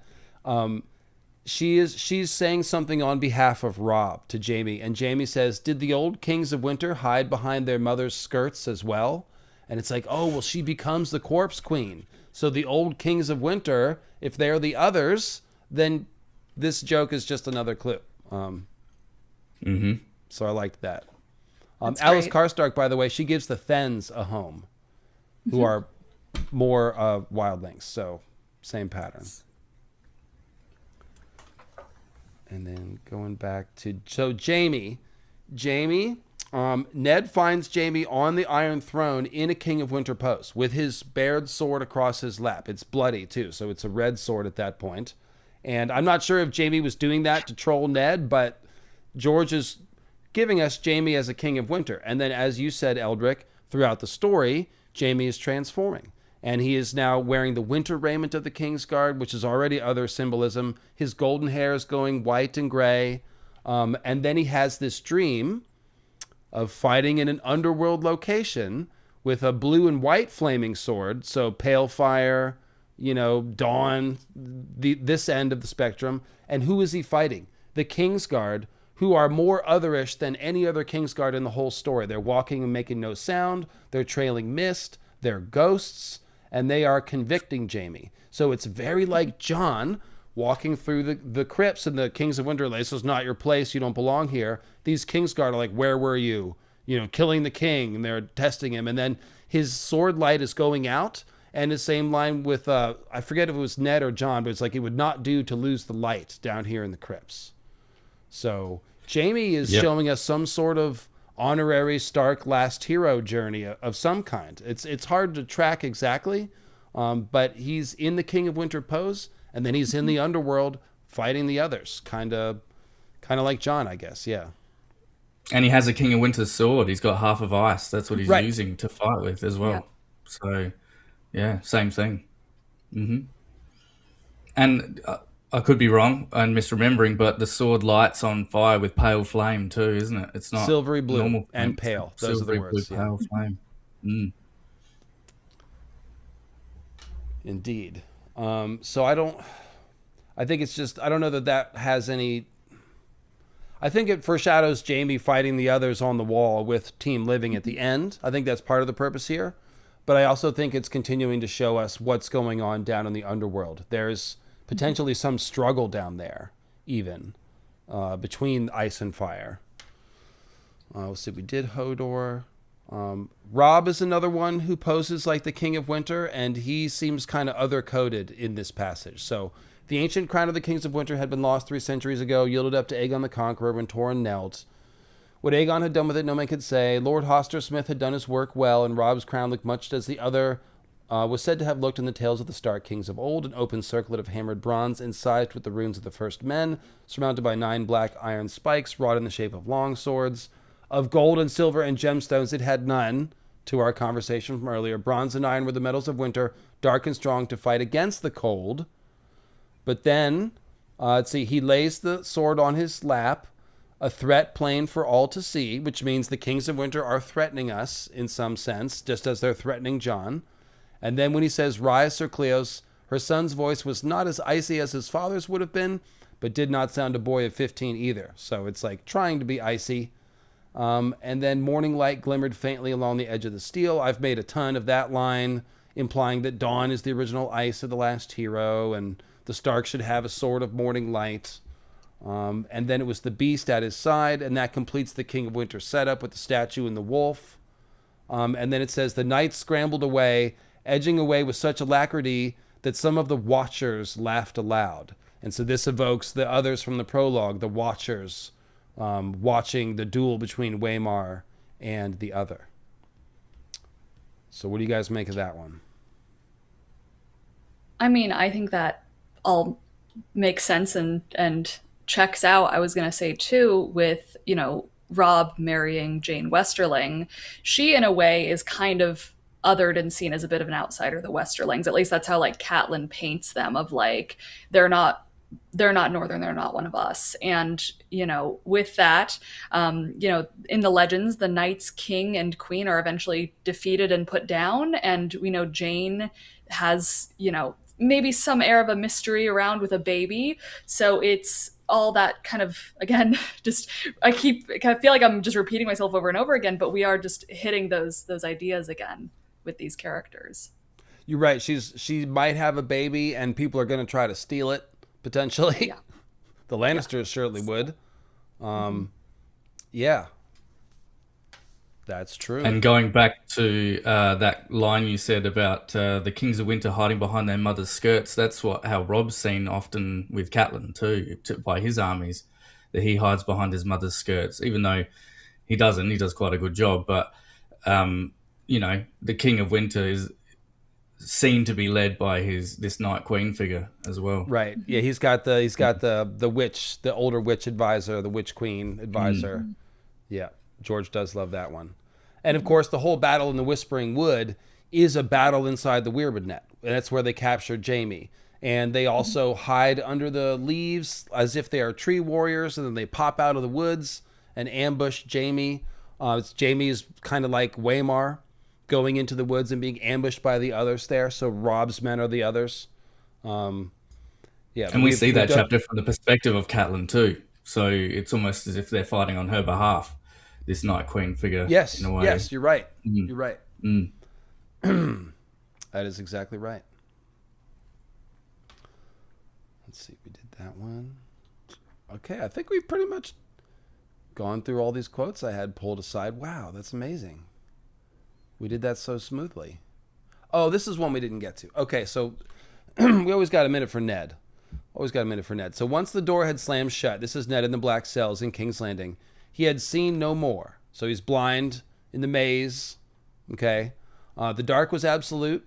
He had as well been blind or dead, buried with his king. Ah, Robert, he murmured as his groping hand. He wants to grope Robert. That's so sad. Robert's not there for the groping. Touched a cold stone wall, his leg throbbing with every motion. Oh, I bet he's throbbing. Sorry. I didn't mean to take the quote that way, but it's right there. He remembered the jest the king had shared in the crypts of Winterfell as the kings of winter looked on with cold stone eyes. The king eats, Robert had said, and the hand takes the shit.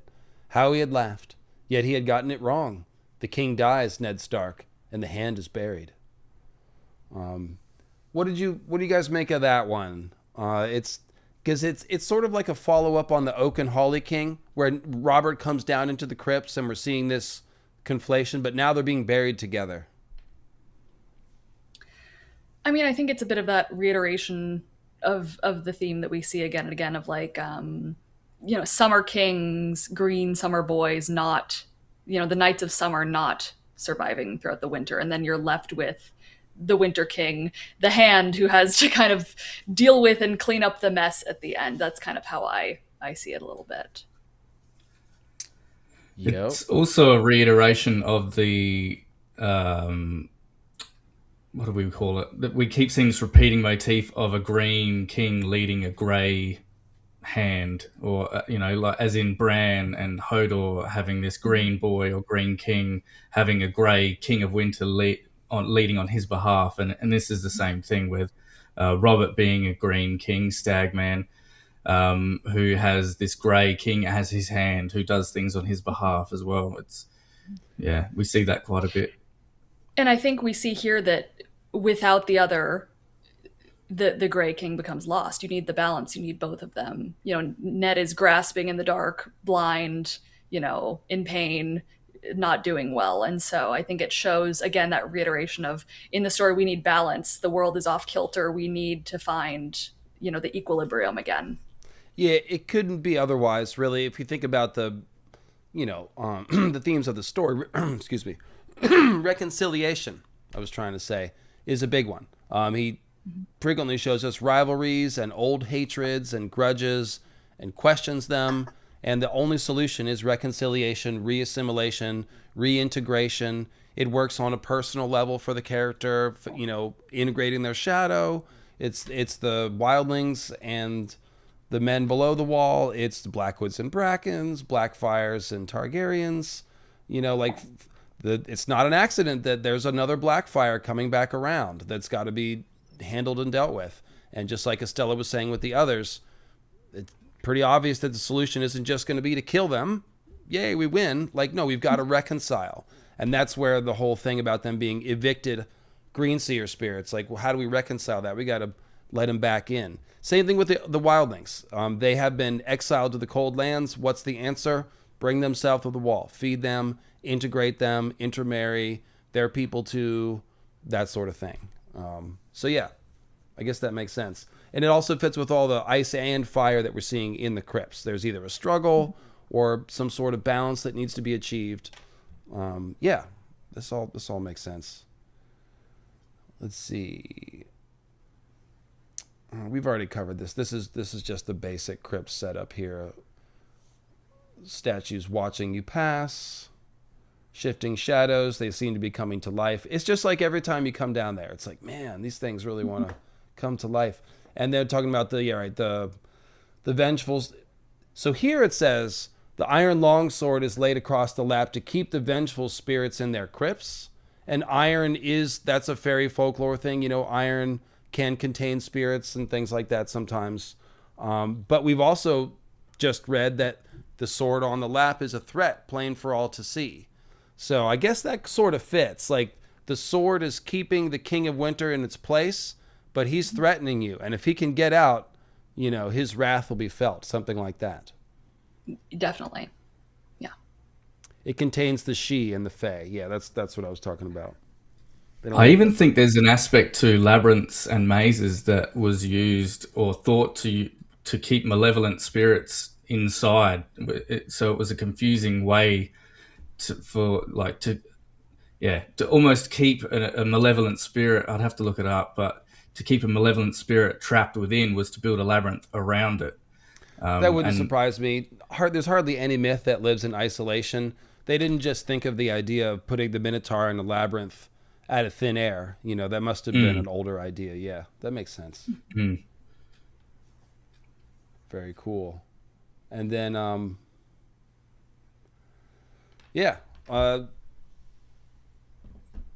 and they're set apart. They're contrasted with the Dragon Lords here. In centuries before the Dragon Lords came over the sea, they had sworn allegiances to no man, styling themselves as kings of the North.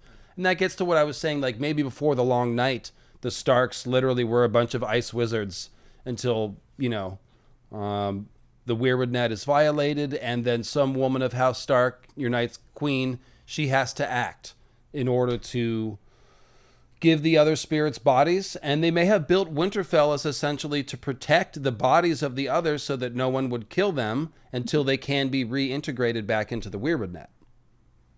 Oh, I definitely could see that because, you know, we do know also with these kind of ancient Starks, these kings of winter, we get this language about them going to war with other magical groups of people and winning and marrying their daughters, trying to absorb those magical bloodlines. So they're the only magical family in the North. So they're like, we are the ones with the magic here. It feels very akin to the Valyrian Dragon Lords being like, we're going to be the ones to harness this magic, only us, and we're going to use it.